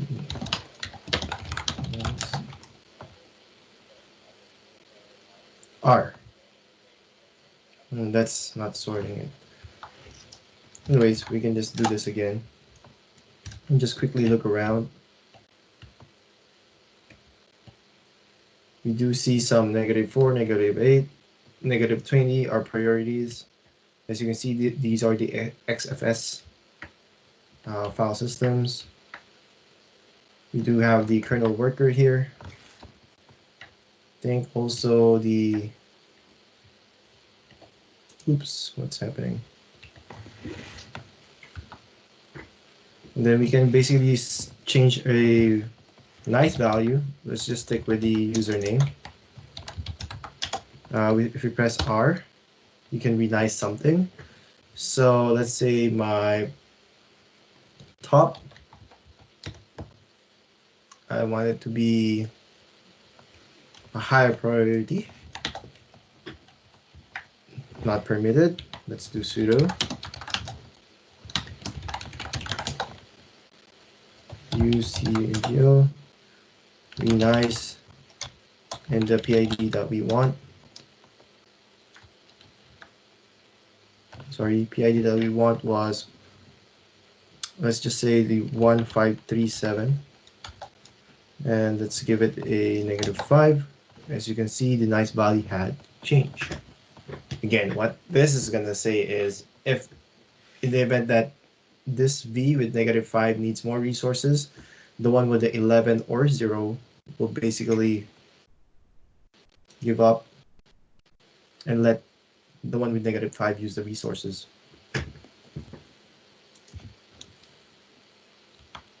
Another way that we can look is we can do ps-aux grep the V, so we can just see the V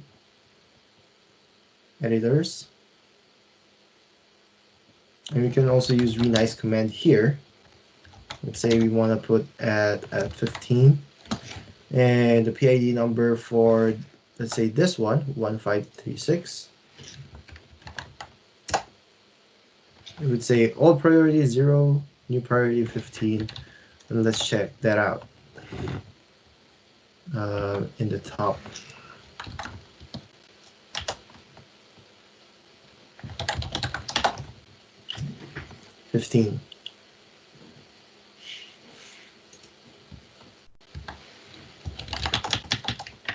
Again, we can kill stuff here. Kill -9 1537. That goes away. 1536. That one goes away. And the last one, 1565. Okay, I no longer have a V editor open.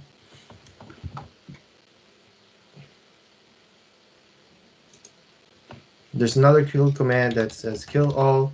So if we do have, let's say this word work, t v text.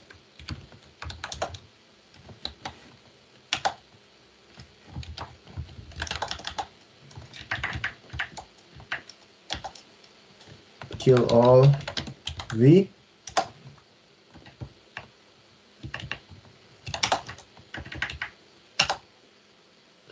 Maybe we need the text. Maybe we need this one. Oh, sorry, no. How about text?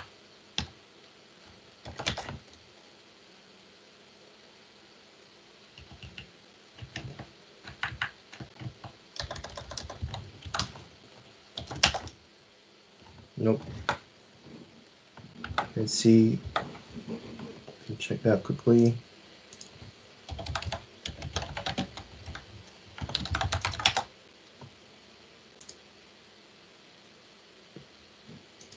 Let's try kill all -9 v. There you go. Kill signal line. It killed everything that's open with a V editor.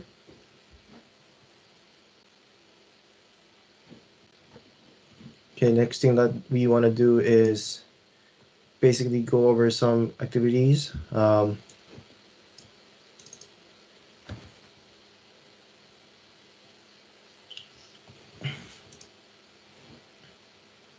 So one of the other system administrator on your team states that a process is now a zombie. What is the characteristic of a zombie process that makes it a problem for administrators? So what's the keyword here? What can't the admin just easily do with a zombie process?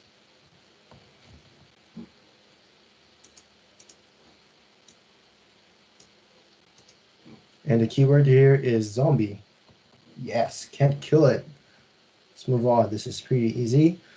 Let's say the Linux system that controls your phone system has experienced some problems with memory lately, and you're curious as to what the problem is.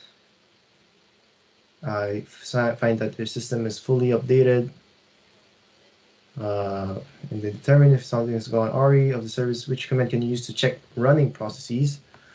There's tons. We have top ps -aux. Again, keyword is running processes. You decide to running processes. That's already ps-aux. Number 3, you had several complaints about the performance of one of your system. You log in and find that it responds slowly to commands.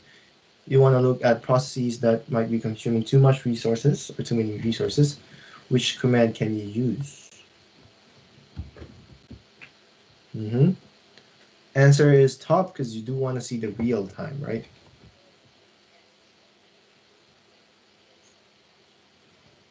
While investigating complaints of the system slowness, you use top. Aren't seeing any issues in CPU.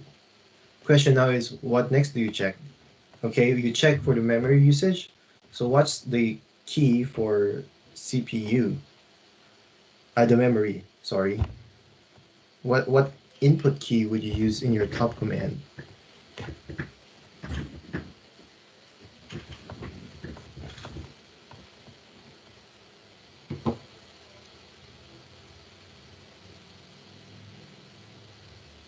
So the answer for this one is M for memory. For CPU, remember it's C. It's P, not C. And it's it's an uppercase, just so you know. It's 6 p.m. You need to leave for the day. However, you also need to run an audit script that creates a report. I think the answer for this one, we haven't gone through. Where's the slides quickly? Sorry. This is basically the answer. No hop command prevents a process from ending when a user logs off. Example, admin execute backup script, then logs off. By default, script would stop running. A no hop in front of a command will enable it to continue to run. And that's what you want to do. Okay, you want to log out. Okay, and have that script running. You do no hop, no hang up.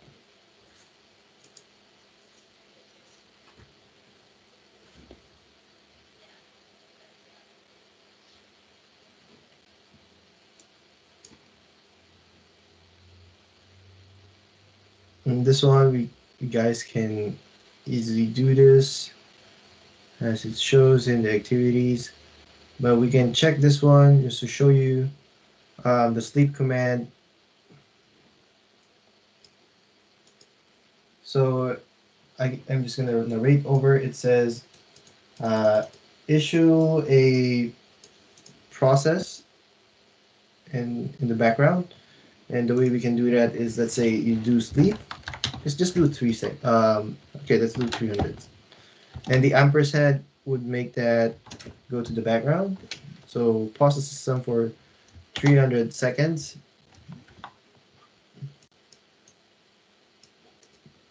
It gets a job ID and also a process ID. And if you go PS, you can see the sleep command there.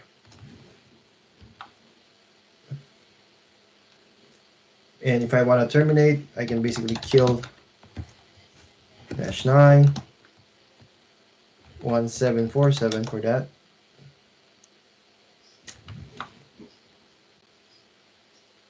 We already mentioned about top.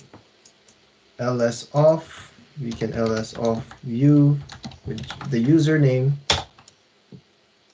So it filters by username.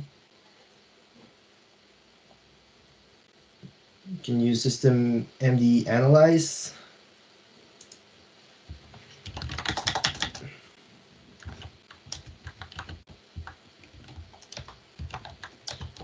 So system analyze blame.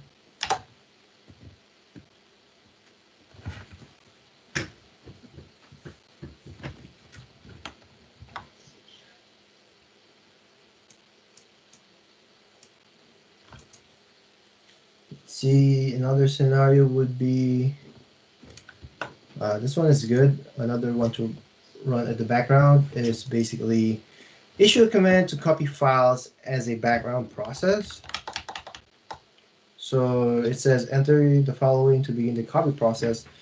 You do for I in.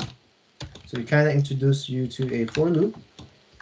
So this just means do this 100 times. And what? Basically do something like sudo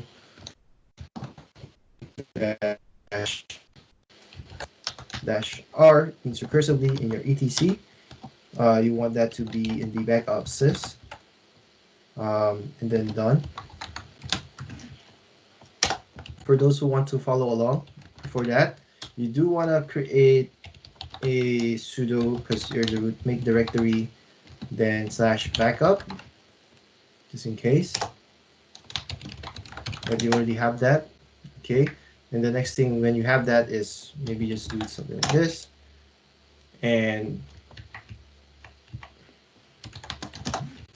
-p would just basically says if it exists, just still create that and overwrite. And let's see if it did overwrite though. ls backup sys. Maybe not. So let's say we remove that first, the etc. Oops, backup sys etc.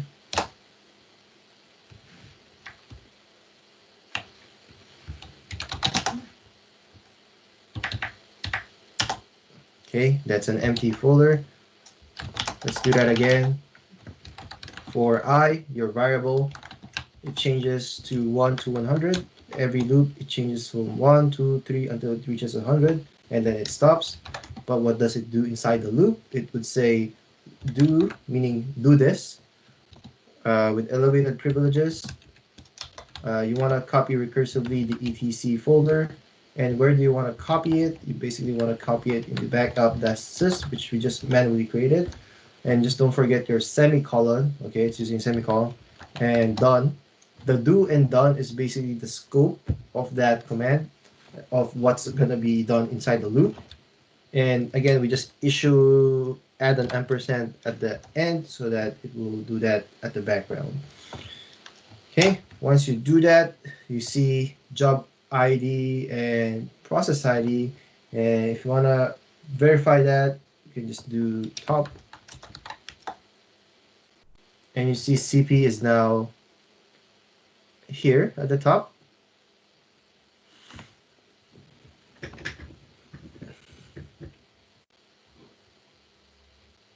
We can also renice the copy process by pressing R. And once you have that, we can use the process ID 1931 and put a nice value. And as it says here, let's put a -15. Maybe it's done. Oh, it was done so that we couldn't renice it anyway. So again, as in any backups, when it's done, we do want to verify if it really did that, right? So we can do something like lsal all in long format backup sys the etc. Let's see if we can go recursive with this one. So this one helps us do a recursive listing. Oops.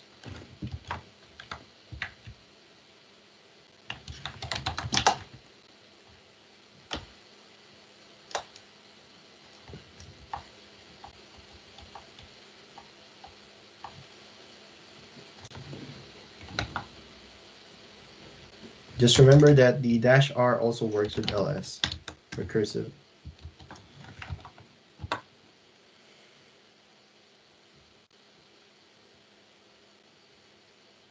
Okay, I think we have to go back to the slides first again and finish that up.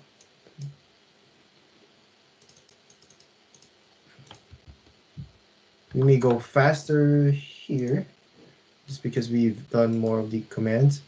So we already done the kill, so we'll skip that. You can also do a p kill. It's based on the pattern, like a p grep. Kill signals, you can just look this up, but this is something that you have to just memorize, okay? We always use this control C, right? When you interrupt a process, when you want to just stop a command. And we've been using sig kill. A while ago, we've been trying to do sig term as the default in top, and that's why it's not killing it right away. Guidelines in troubleshooting, we pretty much covered this. Just so you know, PS print everything top, real time, blame, slowing down the boot, right? LS off, open files, nice renice, priorities, reprioritize, FGBG, foreground, background, processes, no hangups, log off and still do it, do some commands or script. Kill is kill. We can skip this for now. We already did this. We already did this as well. CPU, we can skip this. The prop CPU info file contains basically the information, and it has useful fields. CPU with 4 physical cores might have 8 logical cores. And again, this is just another way to see stuff. I think we've done this in my system before. So if we just want to check mine as well, CPU info, i7 at 2.5 gigahertz. And I did remember I was doing this as well to see if it matches up. It does, and it should. Uptime displays a system when a system started. Also displays CPU load average. Uh, so you can have 100% overload if you have more cores. So it's fine if you do see that 100%. So let's say here, if you see this CPU goes right above 100%, it should be fine as long as you do know that you have more cores for that one. More cores means more CPU. Let's see, what was that? Uptime. Let's see uptime. Very minimal. 2 users.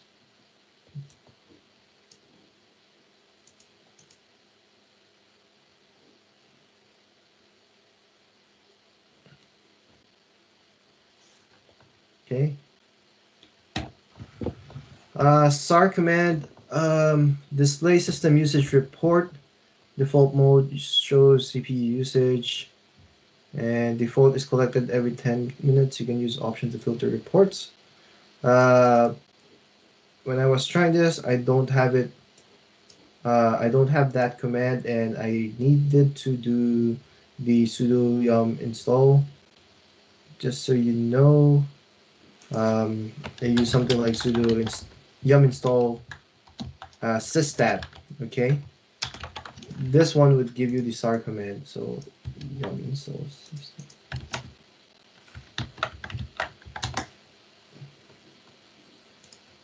Okay, when you do that, you'll have the SAR command.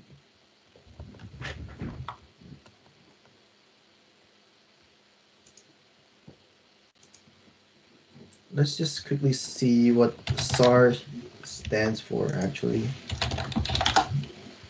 Collect, report, or save system activity information. I would say system activity report for SAR, maybe, so it's easier to remember. So SAR, something like that.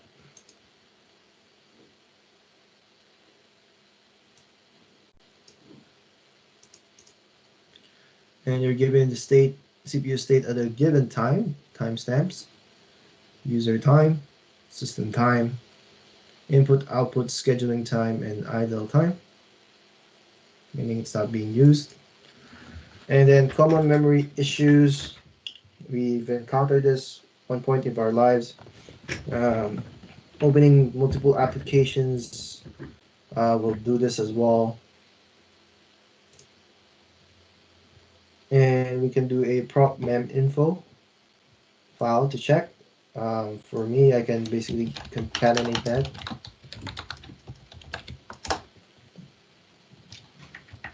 Let's see if I got less. Total memory, mem info. I think we covered this before as well when we discussed about the props. Directory. Cache drop total free. So it's the usuals.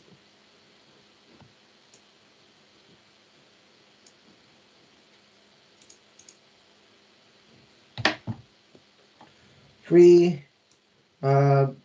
basically the same. Free just gives you a more easier format because as you can see, this one you have to kind of scroll down, right? With free, you do have a like a column and row format, and it's easier to read in the file. Think of it like your Microsoft Excel. You'd rather see a table rather than scrolling down all the way, right? So this kinds of help you quickly visualize because you do have rows that have same columns that can be used, right? Free memory and swap space info, VMstat, virtual memory and other system resources, memory stats of total virtual, and even CPU stats in user space and kernel space. And you would see memory stats and CPU stats. So we run that command here.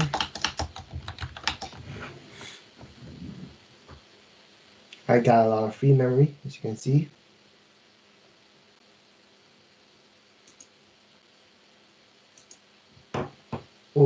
killer, a feature of the Linux kernel that determines what processes to kill when system is extremely low on memory. Continues to kill processes until memory is free for smooth operations.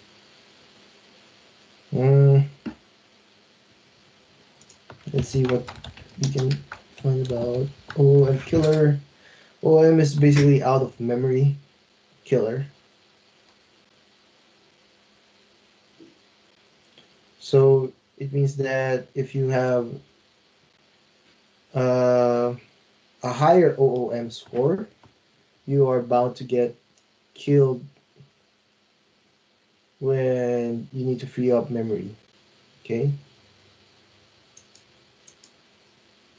Swap space configuration can alleviate memory issues. We already showed this before, the swap space.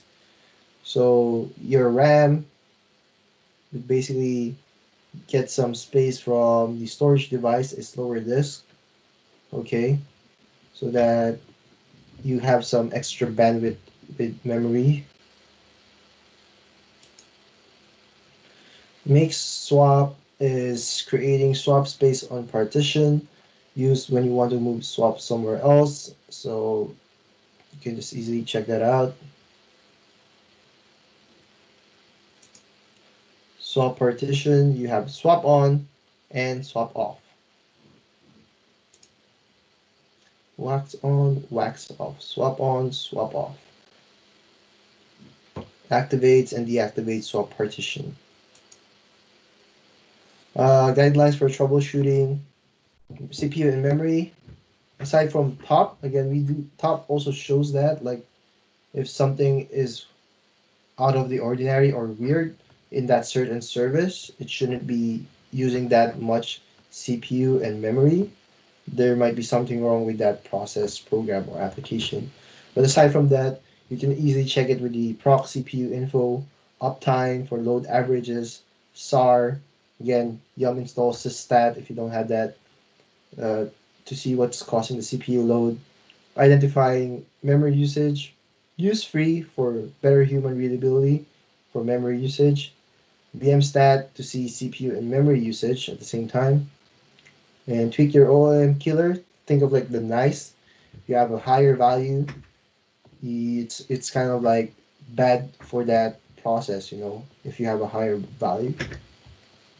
Consider creating more swap space. And discuss CPU and memory issues. Yeah, we can maybe spend a 1-2 minutes to discuss CPU memory issues that you guys have encountered before. For me, sometimes I do wonder, even though when I check my activity or in my Windows laptop or Mac, it's like I don't know why it's hitting like 90% of my memory, even though I don't have a lot of applications open, or even, I don't know, it could be a virus or whatever before. So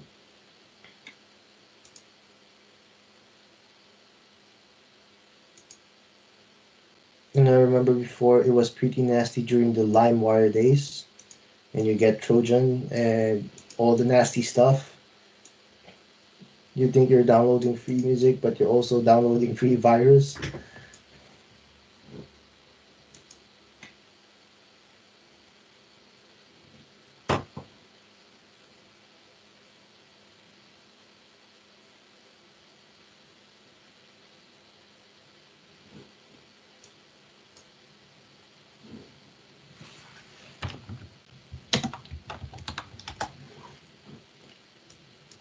So I'm curious as well. I'll start opening some applications and let's see how it would look like. Did it even crash? Some of my did eat up a lot. I would see this memory pressure maybe differently. Maybe open up another one. And now you see it's spiking up. Oops. I don't intend that to open there. Put that there. Let's see. CPU. It's already spiking up. For the user space, again, the kernel and user space, you see system, right? Think of it as a kernel space.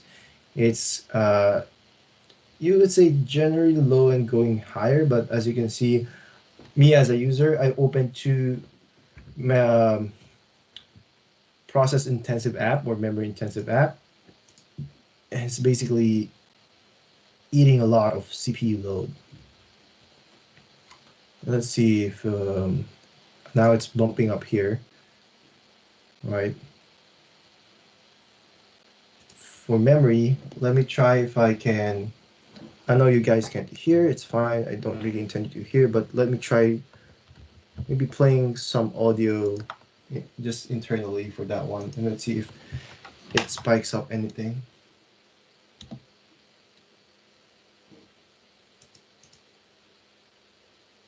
And it looks like it's spiking up more. Let me play something in my Ableton as well.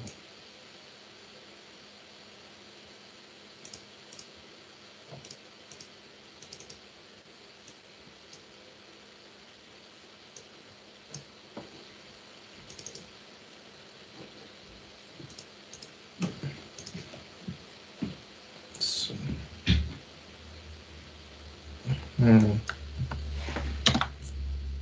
How about if I open up a Steam game as well?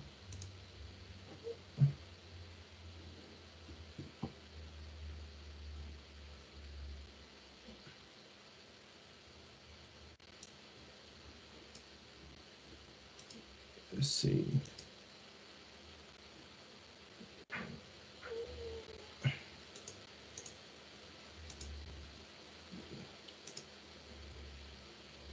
So far, memory pressure is good. It's now increasing more. So kind of like top, it shows you different stuff. And this just shows you if you're using memory intensive apps, it's kind of would bump up. And now you would kind of think that, okay, for my, let's say DJ software, I know that it should be around 19 or 18% of CPU load. But I don't expect that to go like anywhere, maybe 60, right?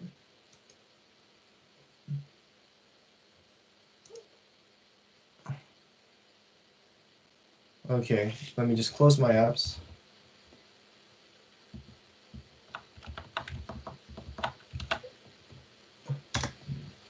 Okay, closing apps. So let's see if it goes down.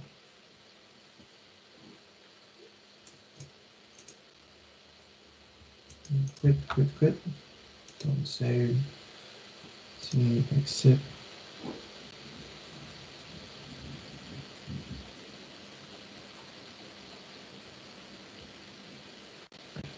There you go.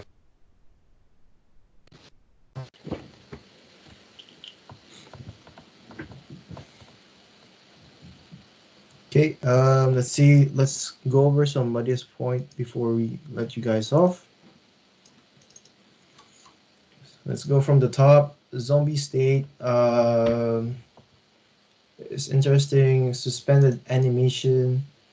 What's really going on, and what do you get out of that state? Um, these are just some links. So I found out that zombie processes do not consume resources. This is one of the important. This one we already know. This is from the book. Um, so if there's a child process, if it ends, but the parent, it has a parent that still needs it, it will not release it, or maybe the parent will release it afterwards.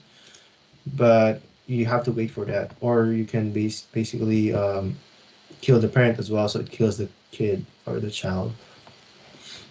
Nice value. Let's say situations. Okay. Critical backups. Maybe you want to give this a negative number or a nicer value, and maybe let's say your browser to surf, or you can just put it with the nicer value, with the more go towards the positive numbers. So next would be what is hang in the context. So it's basically hang or freeze. But I think we want to go deeper down in what the hang really is.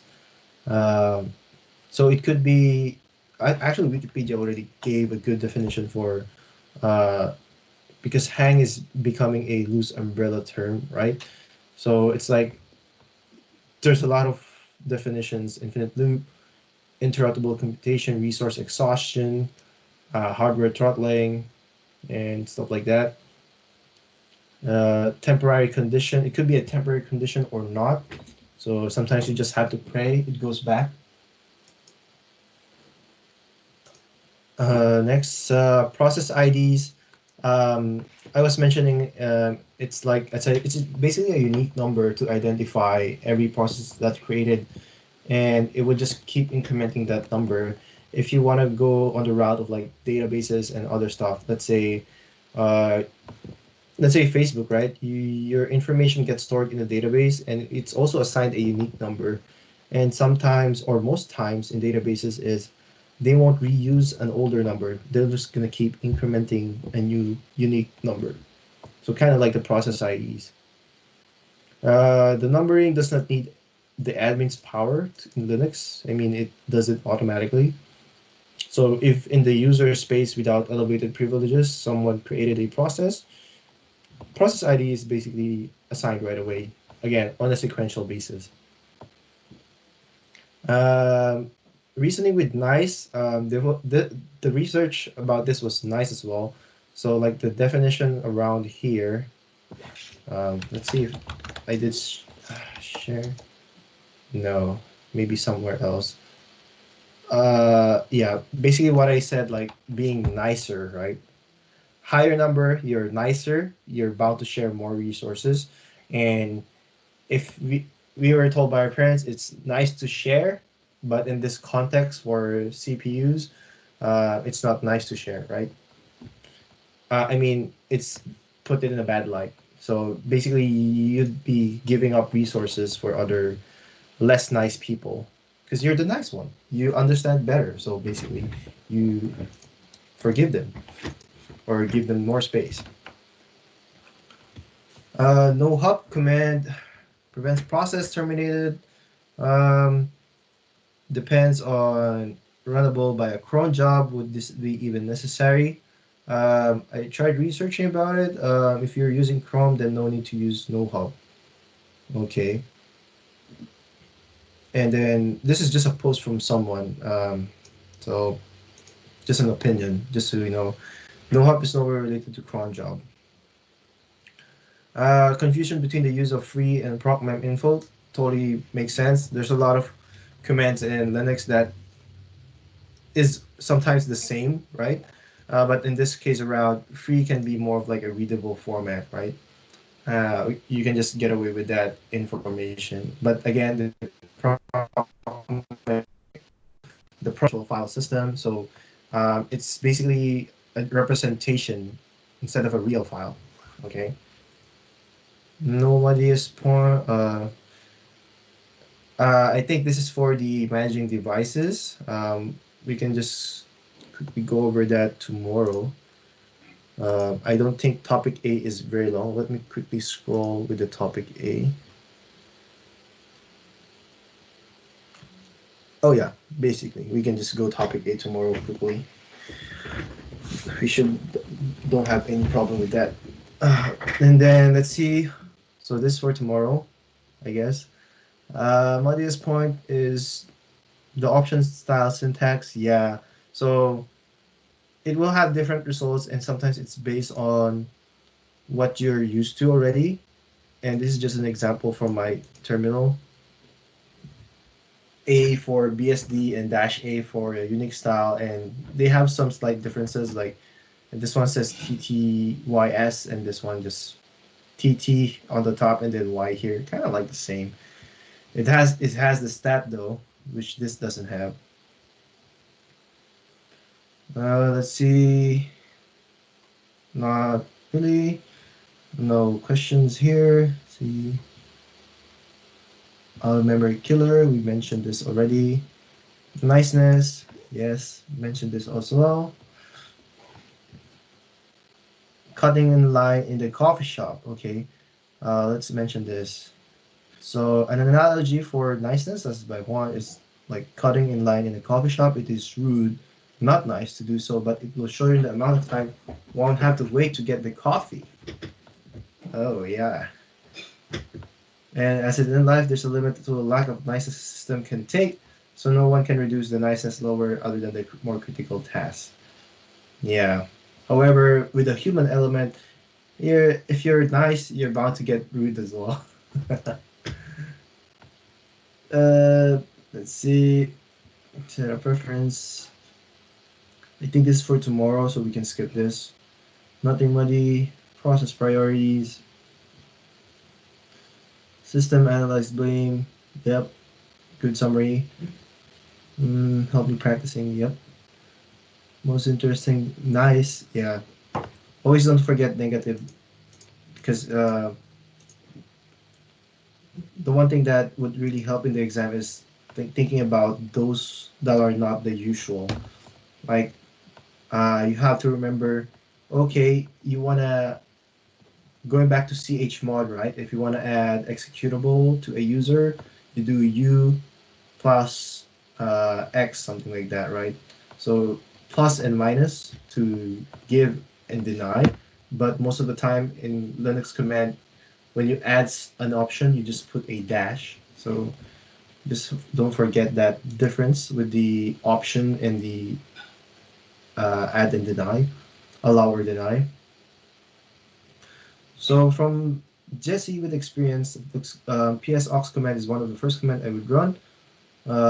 Show that were initiated by user, a good advice. Uh, do take note of Jesse's comments here. PS aux. And again, the baseline is important on the host. Also, in a rogue process is maybe initially the attacker or malware. Mm, you can take over the mic as well, Jesse, if you have more to talk about your experience here. Maybe it would be great. But aside from that, it looks like nothing.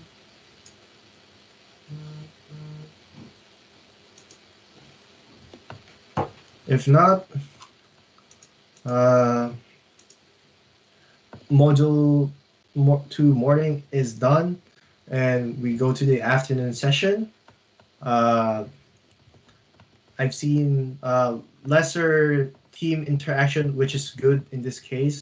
It's not a bad thing. Again, because we do want to do more of a study hall.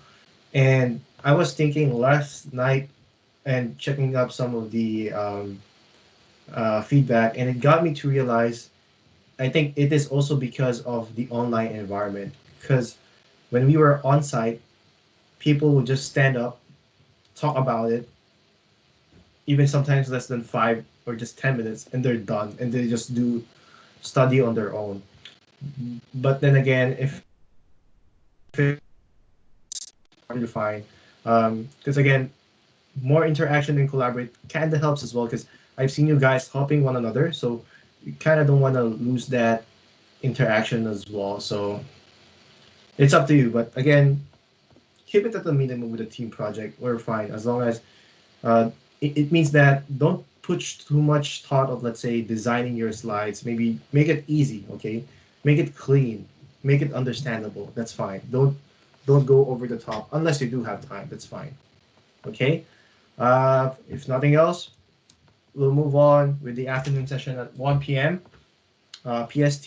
Have a good 1 hour break, and we'll see you on the other side. And be careful on trying to search how to kill child, okay? Remember your child process, okay? So FBI won't track you. Okay? See ya.